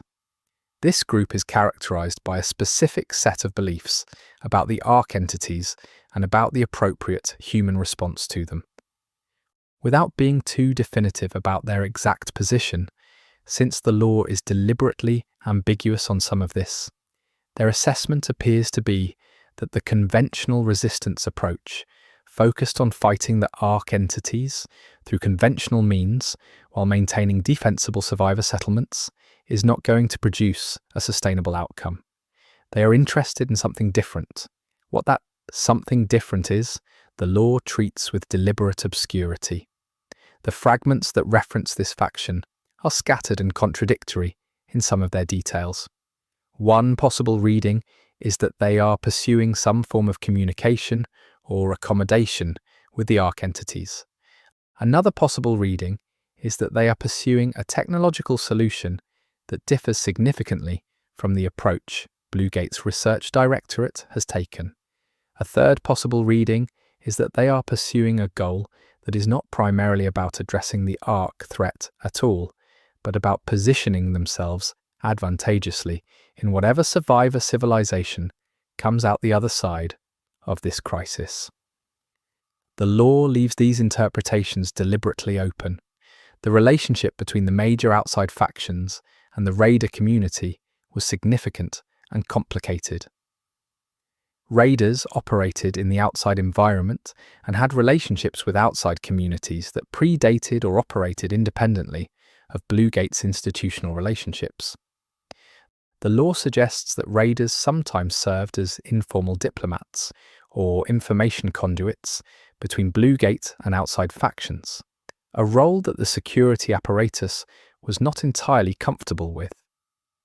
The question of who raiders were ultimately loyal to, Bluegate's institution or something more personal, was one that the law raises repeatedly, without resolving cleanly. Barter economies developed around Bluegate and between the survivor communities that existed in its vicinity. The law preserves several references to specific trade goods and their relative value in this economy. Technical expertise and knowledge were among the highest value commodities. Medications and medical supplies were at a premium. Energy generation capacity and fuel were contested. Food was always a factor. Information about Ark entity movements and behaviour had value that different parties assessed differently. The raiders, as the people who could most consistently access certain categories of these goods, had a specific position in this economy that gave them leverage beyond their formal institutional role. Conflicts between factions rarely resolved cleanly in the Bluegate law. The most common pattern is one of managed tension, where a specific crisis forces a temporary resolution that holds until the next crisis breaks it open again. The law does not present Bluegate as a place of political harmony or unified purpose. It presents it as a place where people with genuinely different interests and perspectives were forced by circumstances to work together, and where that forced cooperation produced both remarkable results and sustained friction. This feels accurate to how human institutions actually work, and it is one of the things the Ark Raiders lore gets consistently right. The personality conflicts that ran through Bluegate's factions are documented in the lore in ways that are specific and humanizing. There were people who had been arguing with each other for years before the Ark arrived, and who brought those arguments with them into Bluegate. There were people who had been strangers before, and who became, through proximity and shared experience, people whose disagreements were as personal as they were substantive. The lore suggests that some of the most important decisions in Bluegate's history were shaped as much by these personal dynamics as by any abstract consideration of optimal strategy. People are people, even in crisis. The evolution of Bluegate's internal culture over time is something the lore traces carefully. The early period was characterized by the cohesion that comes from shared acute crisis.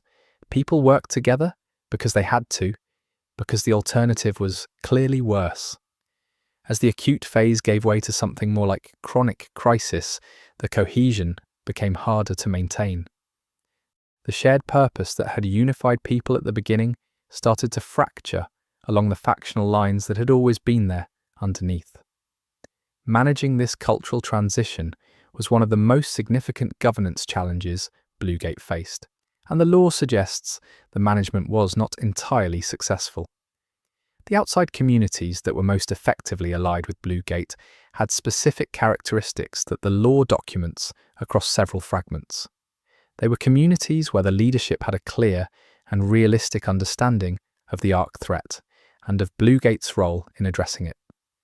They were communities where the internal political situation was stable enough to sustain a consistent relationship with an outside institution over time.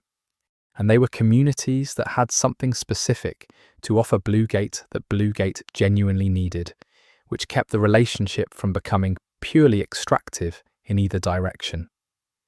The communities that met all three of these criteria were fewer than Bluegate's leadership would have liked. The factional landscape outside Bluegate was constantly changing. Communities formed and dissolved, leadership changed, alliances shifted. The Raider community, as the element of Bluegate most continuously in contact with the outside world, was the institution most continuously aware of these changes, and the lore suggests there were persistent failures to communicate this awareness effectively to Bluegate's governance structure. The security apparatus's information management protocols, designed to protect Bluegate, were also slowing the flow of intelligence about outside conditions to the people making decisions that depended on that intelligence. A specific outside faction that the lore treats with sustained attention is one that had formed around a specific technical capability. Without going into details that the lore itself is vague about, this group had developed something, a system or a body of knowledge that gave them a specific form of leverage in the survivor landscape. Their relationship with Bluegate was, consequently, one of negotiation rather than dependency, and the lore suggests Bluegate's leadership found this uncomfortable. The dynamic of interacting with a group that had genuine bargaining power, rather than needing something from Bluegate more than Bluegate needed something from them, was one that Bluegate's institutional culture was not well designed for.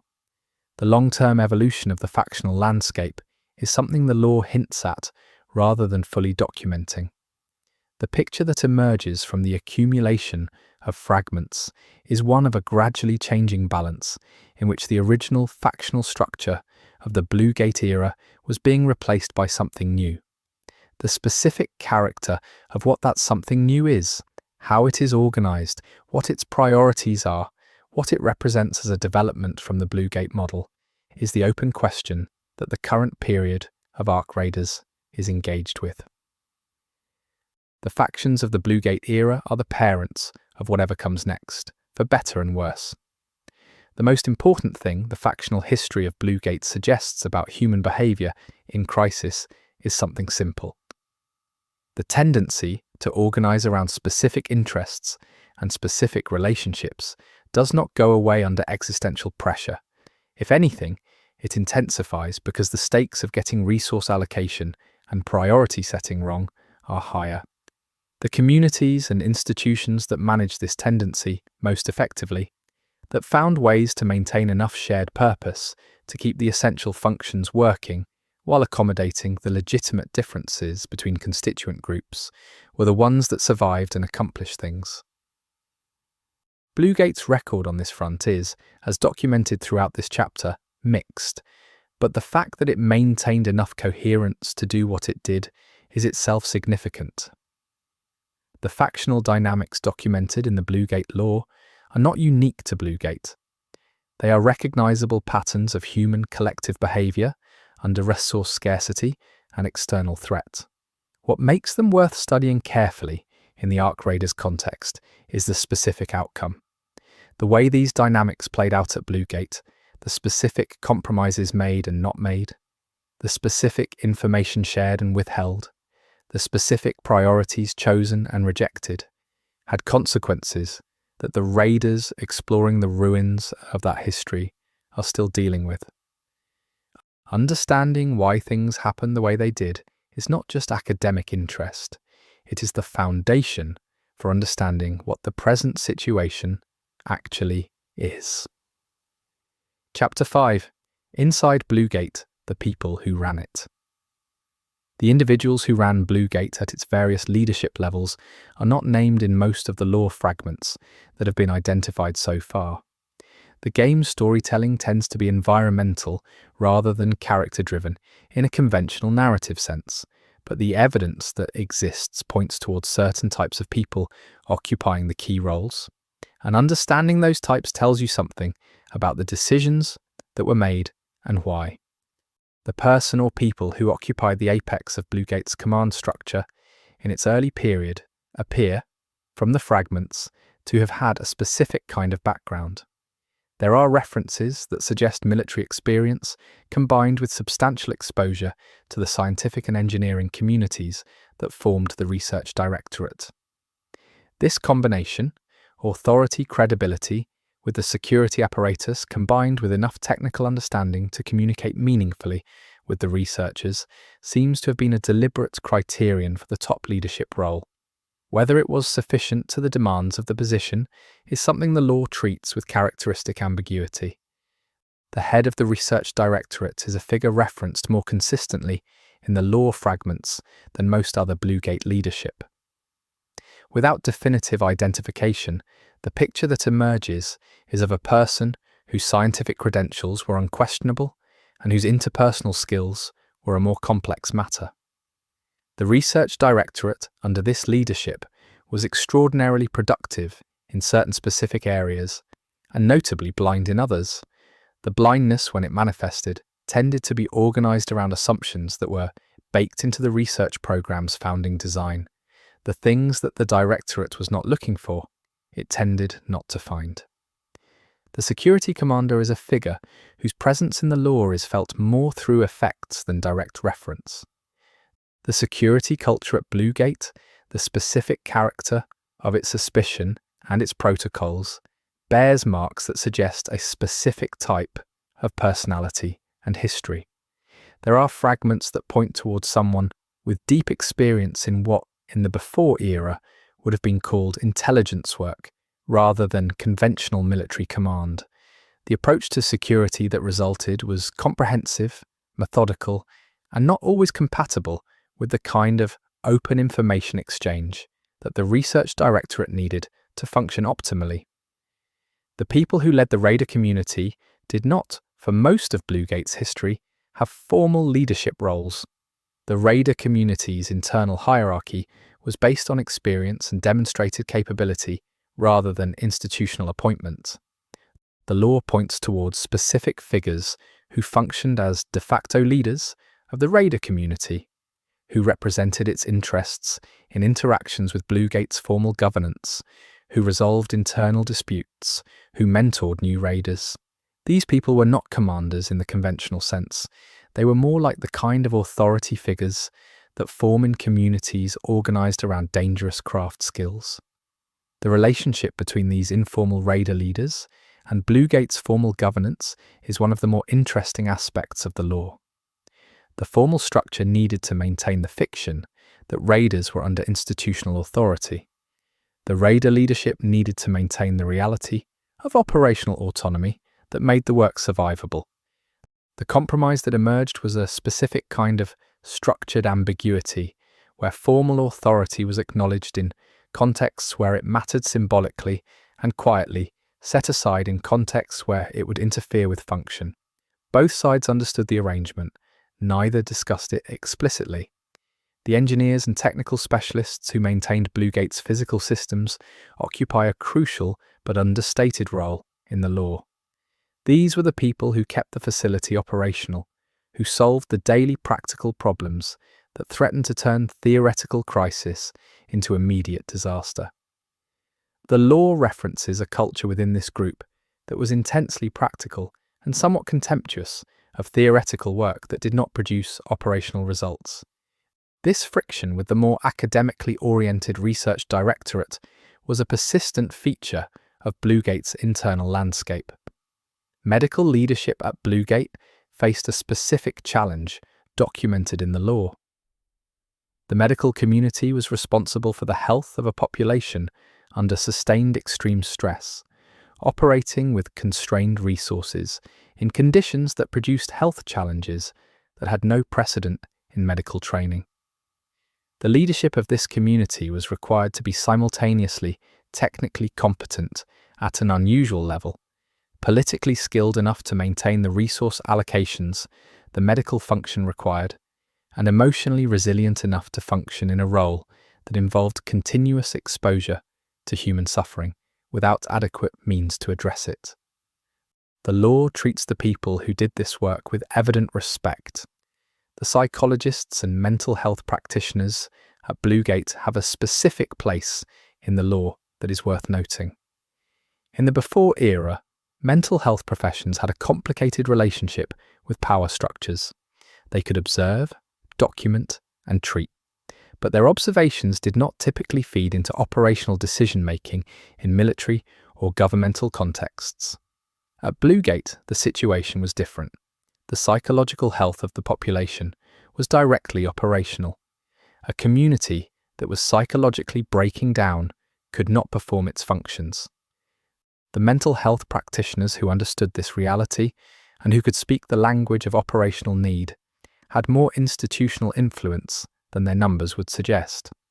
The communication specialists at Bluegate managed both the facility's internal information systems and its external connection to the raider network and the outside communities.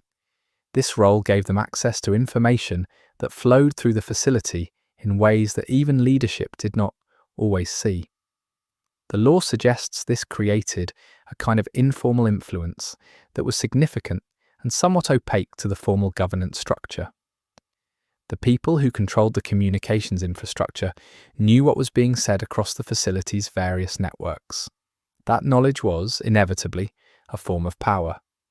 The logistics and supply chain management function at Bluegate is one of the least glamorous and most essential in the entire facility. The people who managed this function were tracking the flow of every significant resource into and within Bluegate, identifying shortages before they became crises, managing the trade relationships with outside communities, coordinating with raiders about recovery priorities. The law treats this function with the respect it deserves, presenting it as a genuinely skilled and intellectually demanding role that shaped Bluegate's possibilities at least as much as any of the more obviously prominent functions. The educators at Bluegate, the people responsible for teaching the children and younger population, occupied a role that was both immediately practical and freighted with larger questions. What you teach the generation growing up in Bluegate is what you believe the future looks like and what it needs from people. The law suggests that the educators were consistently thoughtful about this responsibility and consistently frustrated by the political pressures that shaped what they were allowed to teach and how they were allowed to teach it. Cultural and community activities at Bluegate were not left to spontaneous emergence, at least not entirely. The law references organised social programs, from structured community events to informal gathering spaces that were deliberately maintained by people whose role was something like community coordinator. These people, whose work was often seen as less essential than the technical and operational functions, were in practice doing something that was deeply essential. The maintenance of community cohesion, of shared identity, of reasons to care about the collective rather than just the individual, was work, and it required people who understood what it was and why it mattered. The people who operated Bluegate's defences, both the physical systems and the operational protocols for Arc Entity encounters, had a specific relationship with the raider community that is worth examining. Defenders and raiders had complementary perspectives on Arc Entity behaviour. The defenders saw arcs approaching a fixed point, which gave them one kind of data. The raiders saw arcs in their natural surface environment, which gave them a different kind of data. The synthesis of these perspectives was, in principle, extremely valuable. The law suggests it happened less systematically than it should have, partly because of cultural friction between the two groups, and partly because of institutional structures that did not create adequate channels for the exchange. The people who joined Bluegate later in its history, who arrived after the founding period, had a different experience of the facility than those who had been there from the beginning. The law references this generational and temporal distinction across several fragments. The founders had a specific kind of authority and a specific kind of shared identity that later arrivals could not fully access. The dynamics between original members and later additions shaped Bluegate's culture in ways that were sometimes productive and sometimes not. The support staff who maintained food production at Bluegate developed a community within the community that is documented in the law with some specificity. Growing things in the conditions that Bluegate's food production systems operated in required continuous attention and an intimate understanding of the specific characteristics of those systems. The people who did this work were skilled in ways that were not widely understood or appreciated outside their community. The law treats them as a kind of quiet backbone of Bluegate's sustainability. The people who cleaned and maintained the physical spaces of Bluegate, who handled waste processing, who managed the endless small tasks that kept a closed environment habitable, are the category of Bluegate worker that the law is most reticent about. They appear in the fragments mostly as background, as part of the texture of the place, rather than as specific actors in the narrative. This reticence might itself be informative about the hierarchy of attention within Bluegate's culture. The most essential work is not always the most recognised, which was as true inside Bluegate as it was in the before era. The relationships between people at Bluegate, the friendships, the enmities, the mentorships, and competitions and collaborations are present in the law as texture rather than as explicit narrative. The fragments reference specific dynamics without fully resolving them. Enough is present to suggest that the social life of Bluegate was rich and complicated in the ways that closed communities under pressure tend to be.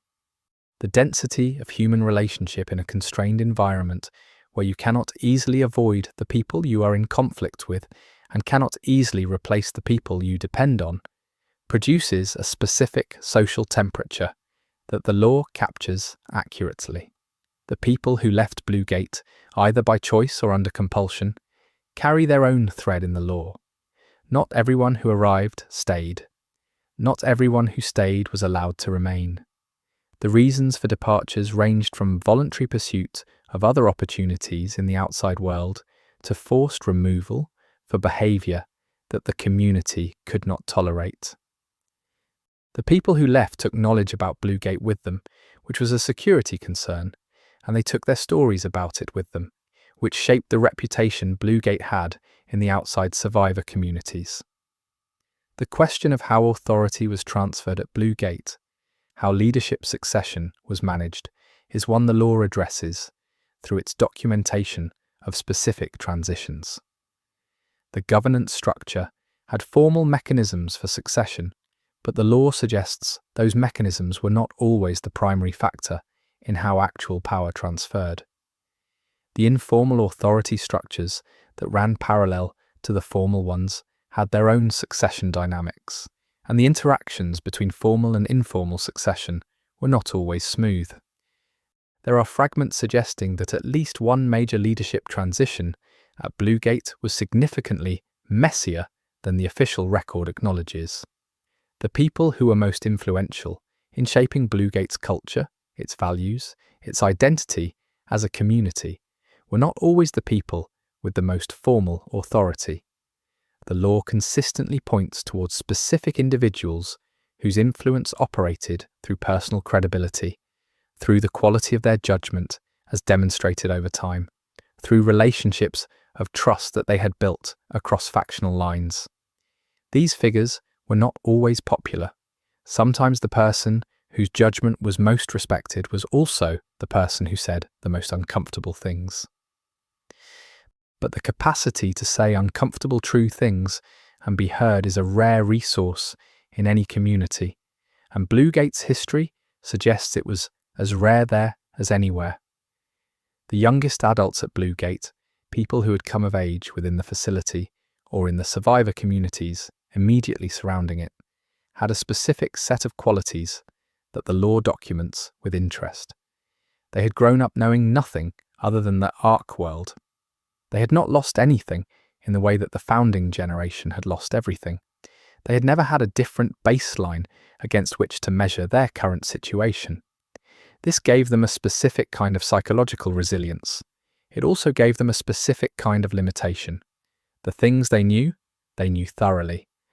The things they had never experienced, they could understand intellectually, but not in the way that direct experience produces understanding.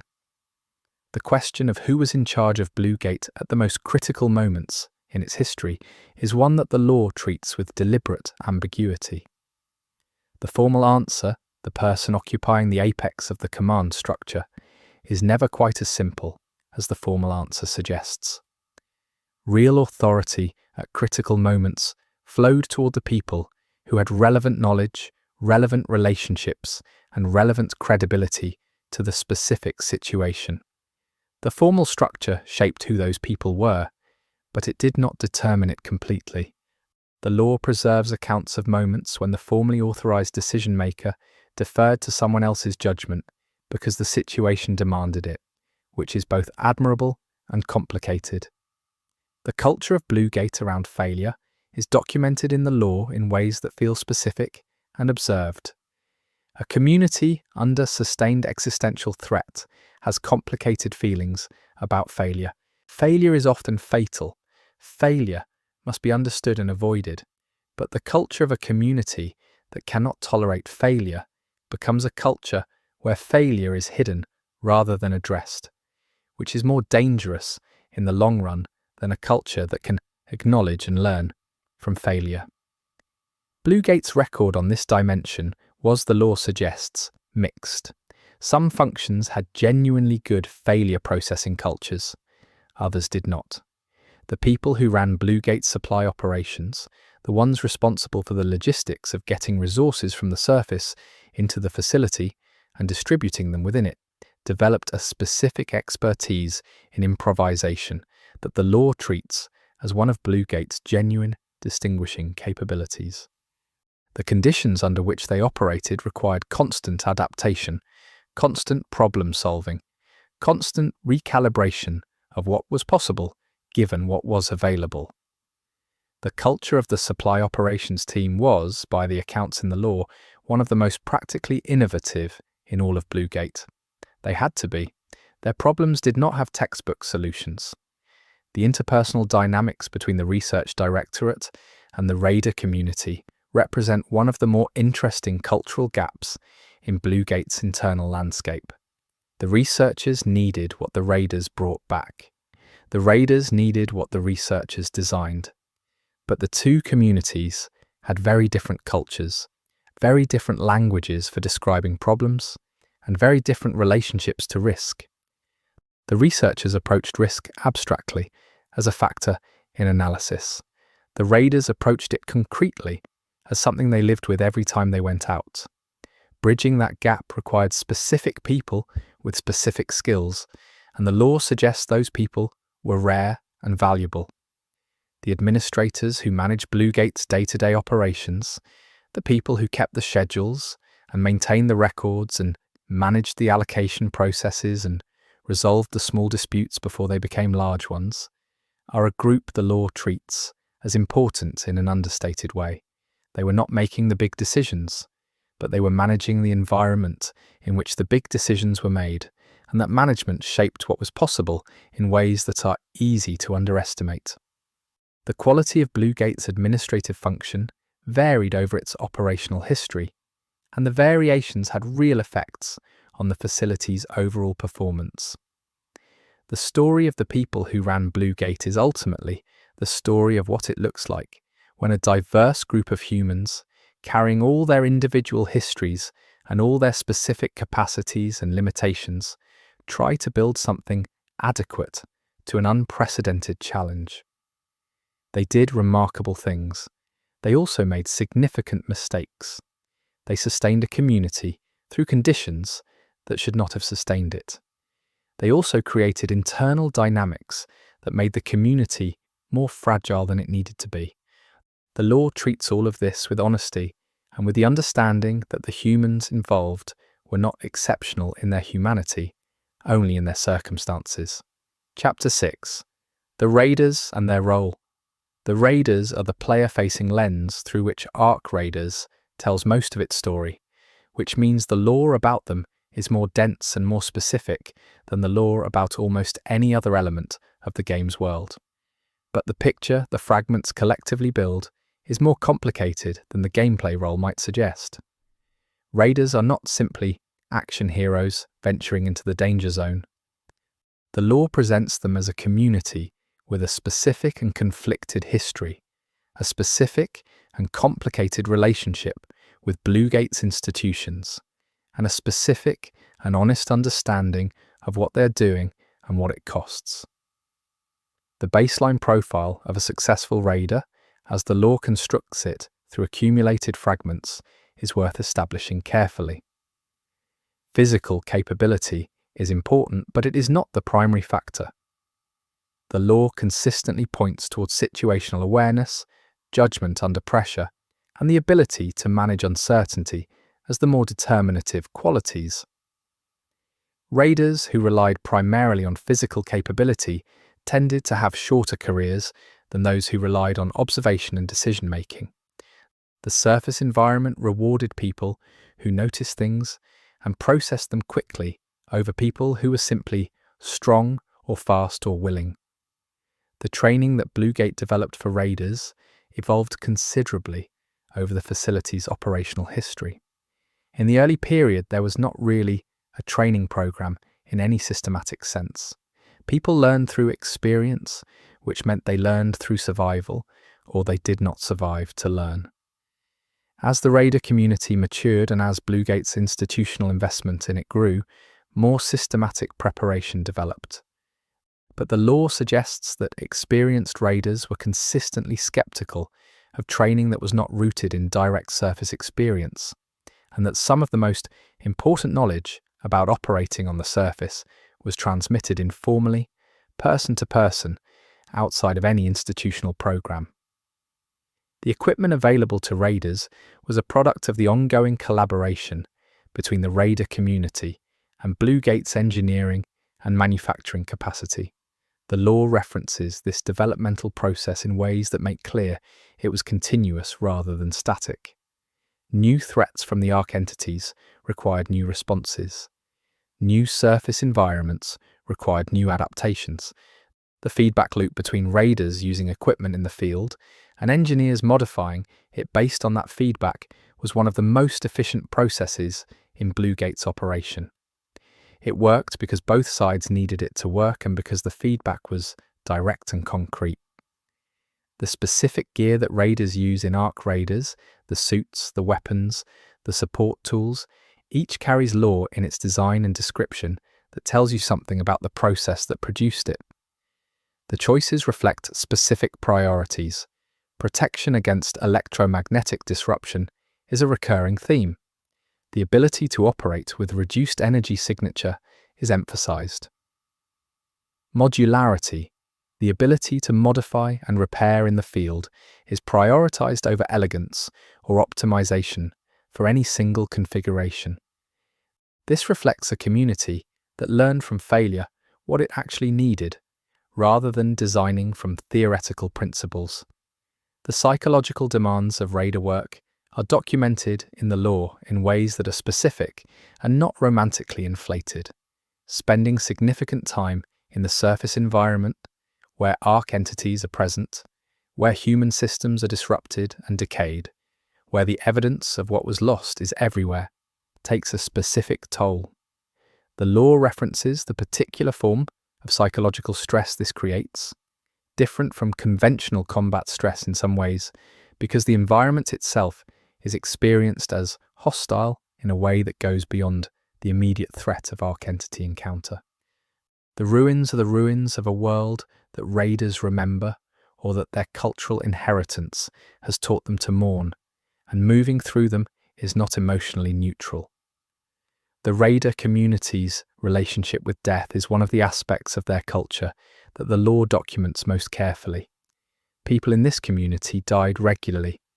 Not every mission resulted in casualties, but over time, over seasons, the losses accumulated. The culture that developed around death in the raider community was specific and worth understanding. There were rituals, there were specific ways of talking about lost colleagues, and specific ways of not talking about them. There were norms about how long mourning was appropriate before returning to operational readiness. These norms were not cruel, but they were practical, because they had to be. The information that raiders bring back from the surface is the primary input to several of Bluegate's most important functions. The intelligence about Arc entity movements and patterns feeds into security planning.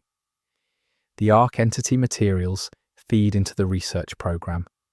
The knowledge of the surface environment feeds into planning for future operations. The raiders are, in a real sense, Bluegate's primary sensing apparatus for the outside world. This role gives them leverage that goes beyond their formal position in the governance structure, because they are the source of things that other functions cannot substitute. The lore points toward a specific raider practice that is worth examining in some detail.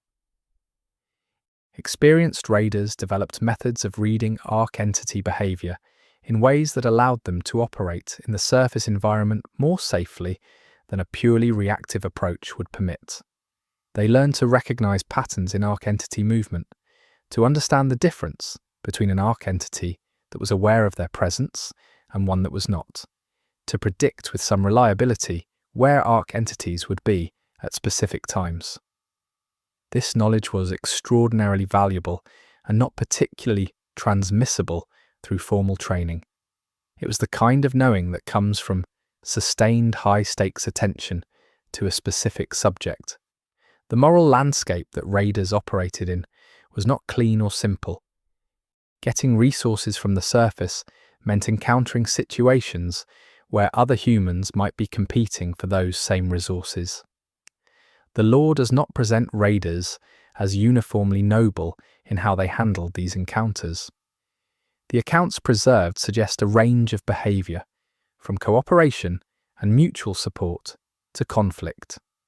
The norms within the raider community about how to treat other humans in the surface environment were developed and debated over time, and they were not always consistent across different groups of raiders or different periods.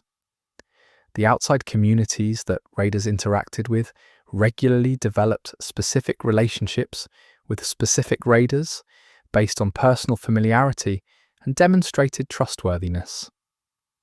These relationships were important for both sides. The communities got reliable information about surface conditions and access to Bluegate's resources through raider intermediaries. The raiders got local knowledge, support in specific areas, and sometimes safe haven in locations that Bluegate's formal logistics could not easily service. The network of personal relationships that individual raiders maintained with outside communities was, the law suggests, an important informal infrastructure that Bluegate as an institution both benefited from and could not fully control. The politics of mission assignment within the raider community was a persistent source of tension. Different raiders had different capacities and different expertise. Different missions required different things. The matching of raiders to missions was supposed to be a purely practical matter of capability and availability, but the law suggests it was also, inevitably, a matter of trust, of relationships, and sometimes of politics. High-value missions might go to raiders who were well connected within the institutional structure, regardless of whether they were the optimal choice in terms of pure capability. This was a source of resentment in the raider community that the law documents without fully resolving.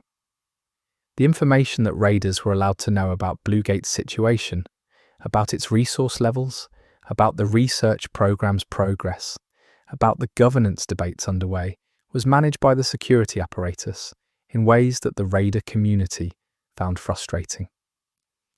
The argument for limiting raiders' knowledge was straightforward.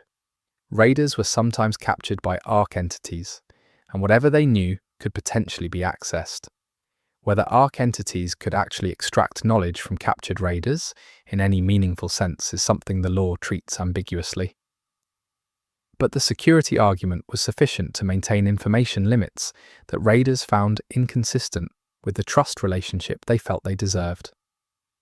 Long-duration raider operations are referenced in the law in ways that suggest they had a distinct character from shorter missions.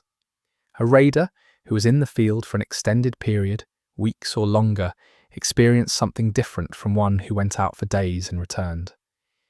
The extended immersion in the surface environment, the sustained independence from Bluegate's support and structure, changed people in ways that the law treats as significant. Some raiders who spent extended periods outside returned different from when they had left. Not necessarily damaged, but changed. Their relationship with Bluegate's institutional reality had shifted in ways that were sometimes difficult to reintegrate. The raider community's relationship with music and storytelling deserves specific mention.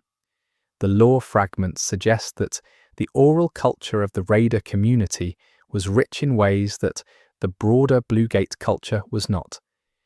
Stories about specific missions, about specific ARC encounters, about specific moments in the surface environment circulated through the raider community and served multiple functions. They transmitted useful knowledge in narrative form. They maintained connection with people who had been lost. They provided a shared mythology that reinforced community identity. The tradition of raider storytelling was one of the most consistently documented aspects of their culture in the lore. The younger generation of raiders, people who had grown up in Bluegate or joined its community before they were adults, had a specific relationship with the raider role that differed from the founding generation. For the founders, being a raider was often a choice made in the context of a previous life that had existed differently. For the younger generation, it was simply the world they had been raised toward. The lore suggests this difference produced some meaningful differences in how the two groups related to the role and to each other. The older raiders sometimes found the younger ones reckless in specific ways. The younger raiders sometimes found the older ones limited by cautions that no longer applied to conditions as they currently were. The relationship between raiders and the ARC entities is one that the lore treats with a complexity that resists easy characterization. Raiders fought ARC entities. They also, in a sense, studied them. The sustained exposure to ARC entity behavior in the field produced a form of knowledge that was different from the laboratory analysis conducted by the research directorate. It was more intuitive and less systematic. but it was sometimes more accurate about how specific Arc entity types would behave in specific circumstances. The law references cases where Raider intuitions about Arc behavior proved more reliable than Research Directorate models. The ethical questions that Raider work raised are documented in the law without easy resolution. The most persistent of these was the question of acceptable risk in relation to potential gain. Every Raider mission involved a risk calculation that balanced the potential value of what could be recovered or learned against the risk to the people conducting the mission. That calculation was never clean. The people making it were never fully certain of either the potential value or the actual risk. The law does not present the wrong answer to these calculations, as always obvious in advance, and it does not moralize about the choices made. It simply records them. The support structure within the Raider community for members who were struggling, either psychologically or physically, was not formally organized in the early period and developed informally over time. The norm that emerged was one of community responsibility, where the people around a struggling Raider took on some measure of responsibility for managing that Raider's situation until they were stable. This norm was not perfectly applied. There were cases where it failed, where someone's difficulties were not recognized or were recognized too late. But the intention behind the norm was real, and the law presents the cases where it worked as genuine examples of community care. The question of retirement from Raider work, what a Raider was supposed to do when they were no longer operationally effective, was one that Bluegate's institutional structure did not handle well in the early period. The law suggests this was a source of genuine distress for some Raiders who found that the identity and community they had built around the role was not easily translated into something else, when physical or psychological circumstances made continued operation impossible. Bluegate's governance eventually developed more explicit provisions for transitioning out of the Raider role, but the law suggests these provisions were never entirely adequate to the human reality of what the transition involved. The specific expertise that Raiders developed in the navigation of the physical surface environment, understanding terrain, identifying safe passage, reading the physical evidence of Arc entity activity, was a body of knowledge that accumulated over Bluegate's full operational history. Individual Raiders carried pieces of this knowledge, and the oral traditions of the community carried more. The law suggests that systematic documentation of this knowledge was less complete than it should have been, partly because the people who had the knowledge were usually too busy using it to document it, and partly because the institutional culture of the Raider community did not prioritize documentation. The economic position of Raiders within Bluegate's internal economy was a specific and somewhat unusual one. Raiders received priority access to certain resources, including aspects of their gear and certain elements of their food and medical support that reflected the specific demands of their role. But they also operated in the outside economy in ways that gave them access to things that the internal Bluegate economy could not provide. The personal possessions of an experienced Raider, acquired through their outside interactions, could be significantly different from those of a comparable Bluegate insider. This differential was a source of both status and resentment. The way Raiders were perceived by the broader Bluegate community is something the law addresses through fragments that capture that perception from multiple angles. Some people inside Bluegate viewed Raiders with something like reverence as the people who did the dangerous, essential work that made everything else possible. Others viewed them with a more complicated feeling, something between respect and discomfort, an awareness that the Raiders' world was one that most Bluegate residents did not fully understand and could not fully enter, and a smaller number viewed them with a cooler pragmatism, as a resource that the community needed, and that therefore needed to be maintained, but not necessarily romanticized. The contributions that Raiders made to Bluegate's understanding of the Arc entities are documented throughout the law and are genuinely significant. the behavioral observations, the materials recovered, the patterns identified through sustained field exposure, all of these fed into the research directorate's work in ways that were often transformative. But the law also suggests that the research directorate did not always adequately credit this contribution, did not always integrate radar observations as thoroughly as it should have, and sometimes treated radar intuitions as anecdote rather than as a different category of valid data. This was one of the more consequential failures of the Bluegate research program. The radar community's sense of collective identity, its understanding of itself as a group with specific values and specific responsibilities, was one of the more durable things that Bluegate produced.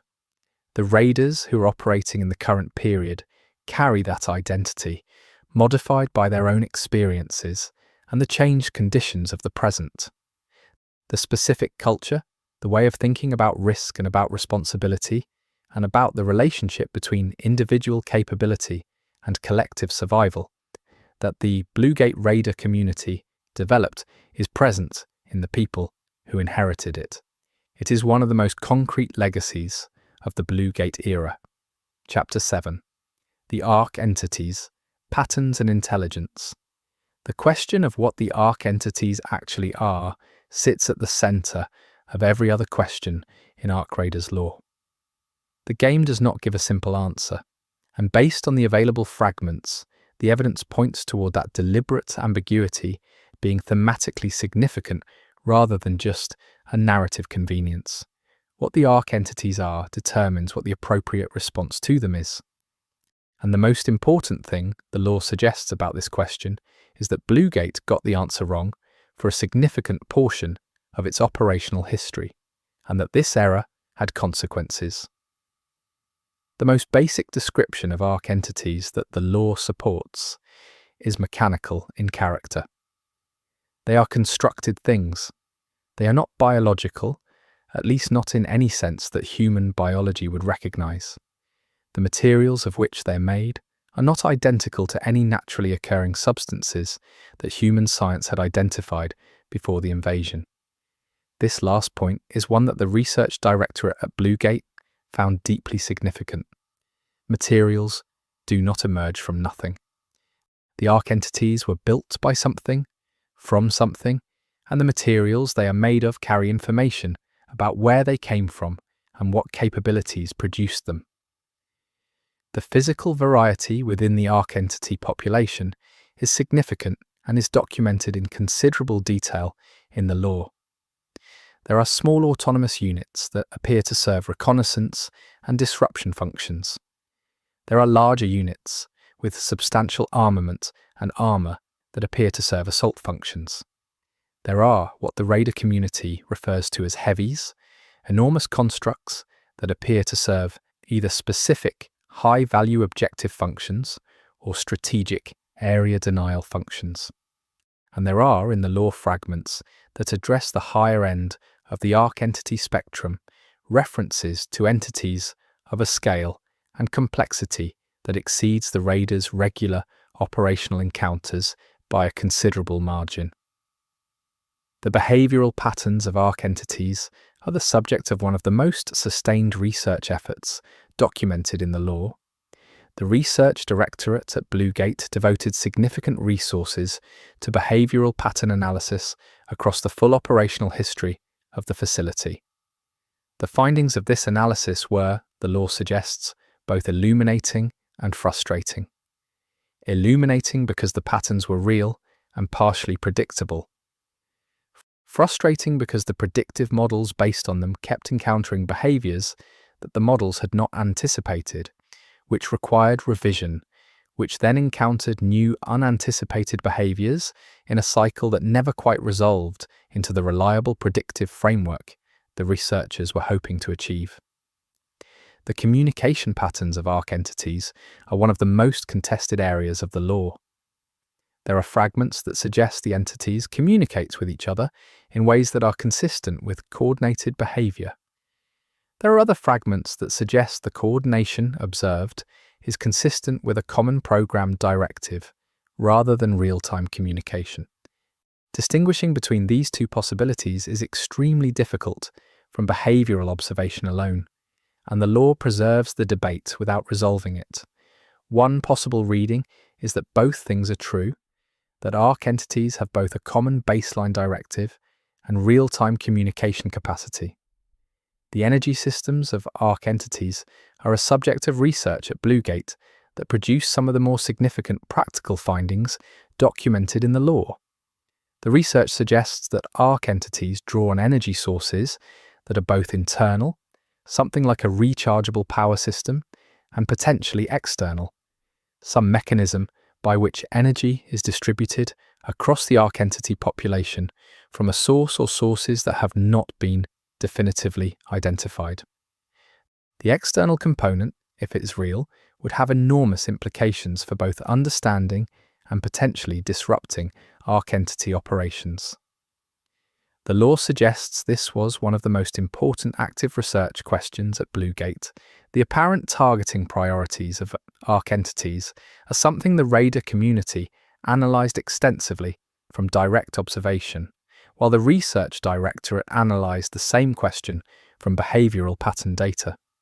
The synthesis of these two perspectives, when it happened, produced the most reliable picture of what Arc entities seem to be trying to accomplish. The consistent conclusion from both lines of analysis was that Arc entities were not primarily targeting humans. They were targeting specific categories of human infrastructure and capability. The implications of this were significant and were argued over extensively within Bluegate's research and command structures. What the Arc entities seem to want, insofar as the concept of wanting can be applied to them, is something the law constructs through the accumulated weight of their behaviour, rather than through any direct indication.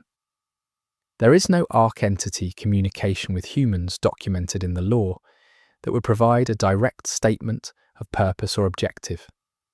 What exists is behavioural evidence interpreted through the filter of human cognitive frameworks that may or may not be appropriate tools for the job. The conclusions drawn from this evidence are best treated as hypotheses rather than findings, and the law is consistently careful to frame them that way. One of the most significant behavioural observations documented in the law is the Arc entity's apparent response to human activity in specific areas. The general pattern identified by radars through sustained observation and partially confirmed by research directorate analysis was that Arc entities showed heightened activity in areas where humans were engaged in specific kinds of infrastructure development or technical research. The specificity of this heightening, the apparent capacity to distinguish between kinds of human activity and respond to some more than others, was one of the most alarming findings from the early behavioural analysis. It implied a level of situational discrimination that was deeply unsettling. The adaptation of Arc entities to human defensive measures is documented in the law as one of the most challenging aspects of Bluegate's strategic situation. When specific defensive technologies or tactics proved effective against Arc entities, the entities appeared to adjust over time to account for those defenses. The speed of this adjustment varied, and the law preserves arguments about whether it was better characterized as learning, as the expression of pre-existing capabilities against new conditions, or as something else. The practical implication was the same regardless of the correct characterization. Any defensive measure that worked would eventually stop working. The question of whether Arc entities have something that functions like self-preservation behavior is treated carefully in the law. The evidence is mixed.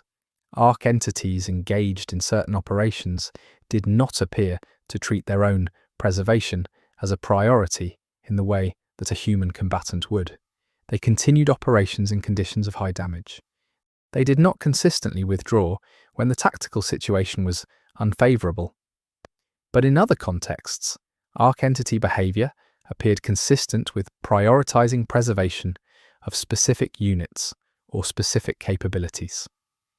Reconciling these observations requires a framework that the Research Directorate was still developing through most of Bluegate's documented history. The relationship between different ARC entity types is something the law addresses through radar observation and Research Directorate analysis. The patterns suggest a hierarchical structure, with smaller units operating in ways consistent with direction from or coordination with larger units. But the nature of this hierarchy, whether it is command-based, parameter-based, or emergent, is not definitively established. Radar accounts of observing larger ARC entities influencing the behavior of smaller ones are present in the law, but are not consistent enough in detail to support strong conclusions. The materials that ARC entities are made of are, as noted, not identical to any known naturally occurring substances. The Research Directorate's analysis of these materials, conducted over Bluegate's full operational history, produced findings that are fragmentary in the law but significant in their implications. The materials have properties that human materials science had not previously encountered. Some of these properties have been partially characterized, others remain poorly understood. The engineering applications of these properties, the ways they might be incorporated into human technology, were a subject of active research at Bluegate, though the law suggests progress was slower than the urgency of the situation required. The question of where the ARC entities came from, specifically the extraterrestrial origin implied by their arrival from space, is one that the law addresses but does not fully resolve. The arrival patterns, the atmospheric entry trajectories, and the materials analysis all point toward an origin outside Earth's biosphere, and probably outside the territory of the solar system humans had explored. The law references research program branches devoted to astronomical analysis, trying to identify potential origin points, with results that the fragments characterize as suggestive but not conclusive. The possibility that ARC entities have a home system, a place of origin that they came from, and possibly still have some connection to, has implications that Bluegate's leadership found difficult to contemplate. If the ARC entities that arrived on Earth are representatives of a larger system, if there is an origin point from which more could come, or to which resources and information might be flowing, then the scope of the threat is not what it appears to be from the immediate operational picture. The law treats this possibility without definitively confirming or denying it, which itself feels like a statement about how unsettling the question is. The psychological effect of ARC entities on humans who encountered them is documented in the law with consistent attention. Beyond the obvious threat response, there were specific accounts of humans experiencing something that several different observers described as a kind of overwhelming wrongness in proximity to certain ARC entities. Not just threat recognition, but something more fundamental. The Research Directorate's psychological team documented these accounts carefully, and the law references their analysis without fully resolving what caused the experience. One possible interpretation is that certain ARC entities emit something, electromagnetic or otherwise, that interacts with human nervous systems in ways that produce specific experiential effects. The ARC entity's treatment of human remains and human structures is a detail that radars have documented consistently and that the Research Directorate has analysed with interest. The pattern, if it is a pattern, suggests a specific relationship to human-built environments that is neither simple destruction nor preservation. Certain kinds of human structures appear to be systematically dismantled. Others appear to be left largely intact. Others appear to be modified in ways that are not entirely consistent with any obvious functional purpose. The law treats this selective relationship to human environments as potentially informative about ARC entity objectives without drawing definitive conclusions. A specific finding from the Bluegate Research Directorate that the law references with particular weight concerns the apparent awareness that Arc entities demonstrated of Bluegate itself.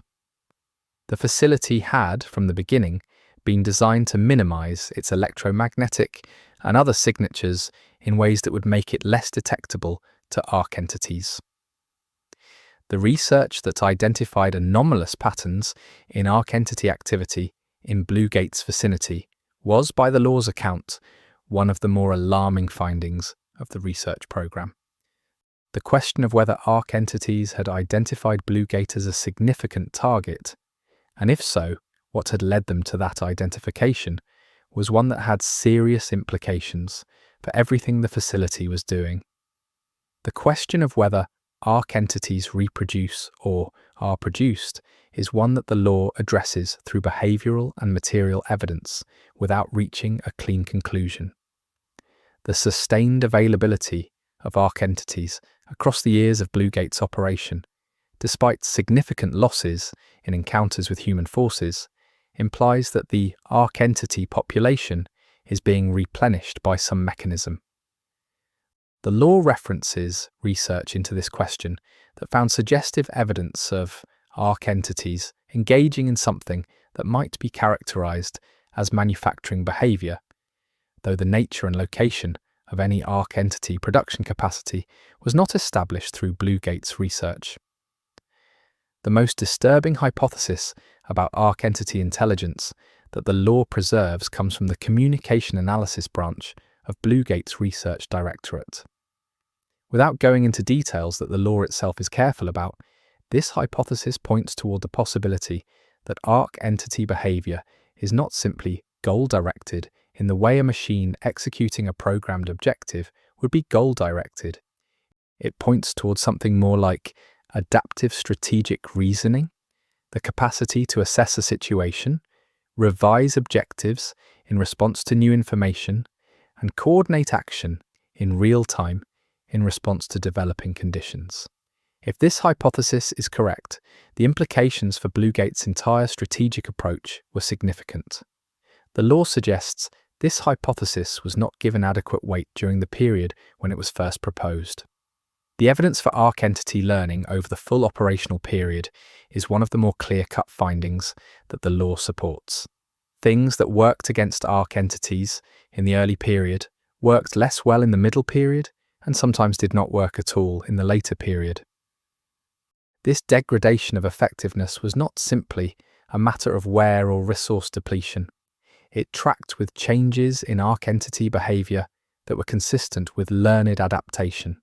The research directorate's models of Arc entity behavior had to be revised multiple times across Bluegate's history to account for behavioral changes that the previous models had not predicted. This is itself evidence of learning. The Arc entity's relationship to the electromagnetic environment, both their use of it and their apparent sensitivity to certain configurations of it, is documented in the law in ways that connect to several other major threads. The disruption of human communication and electronic systems, the apparent sensitivity to certain kinds of electromagnetic signatures in ways that affected how they responded to specific human activities, and the possibility that they were engaged in some form of electromagnetic communication of their own, all of these threads connect to each other in ways that the research directorate was actively working to understand. The picture that emerges from this connected analysis is one of entities that were far more sophisticated in their relationship to the electromagnetic environment than their physical appearance might suggest. The largest Arc entities referenced in the law, the ones that exceeded the scale of regular radar operational encounters, are treated with particular care because the evidence about them is necessarily less direct. Radars do not survive up-close encounters with these entities. What is known comes from distant observation, from the effects they leave in environments they have passed through, and from the fragments of research directorate analysis that touched on what was known about them. The picture that emerges suggests entities that operate at a different organizational scale from the ones radars typically encounter, that may serve different functions in the overall Arc entity structure, and that may embody a level of autonomous decision-making that the smaller entities do not. The possibility that arc entities have something like distinct individuals within their population, entities that differ from their peers in ways that go beyond functional type variation, is a hypothesis that the lore references without definitively confirming. Certain Raider accounts describe specific encounters with arc entities whose behavior was sufficiently distinctive that the Raiders involved felt they were dealing with something that was not simply a generic instance of its type. These accounts are treated carefully in the lore. They may reflect real variation in arc entity characteristics. They may reflect the natural human tendency to perceive individuality in any sufficiently complex behavior. The lore preserves the uncertainty. What the full body of arc entity evidence suggests, taken as a whole and interpreted through the lens of everything the lore presents, is something that Bluegate's research directorate was moving toward by the end of its most productive period. The arc entities are not simply machines executing a fixed directive. They are not simply drones in the service of a remote intelligence. They are something more complex than either of these framings, something that requires a framework for understanding autonomous goal-directed behavior that human science had not fully developed before the arc arrival. This understanding, partial and uncertain as it is one of the most important things Bluegate produced. It is also one of the most important things that survived the crisis, carried forward in the work and the culture of the people who were there. Chapter 8. The cracks begin to show. The period in Bluegate's history that the lore most densely documents is the one where the initial survival phase transitions into something more fraught, where the cracks in the foundations begin to show in ways that cannot be papered over. This transition was not sudden.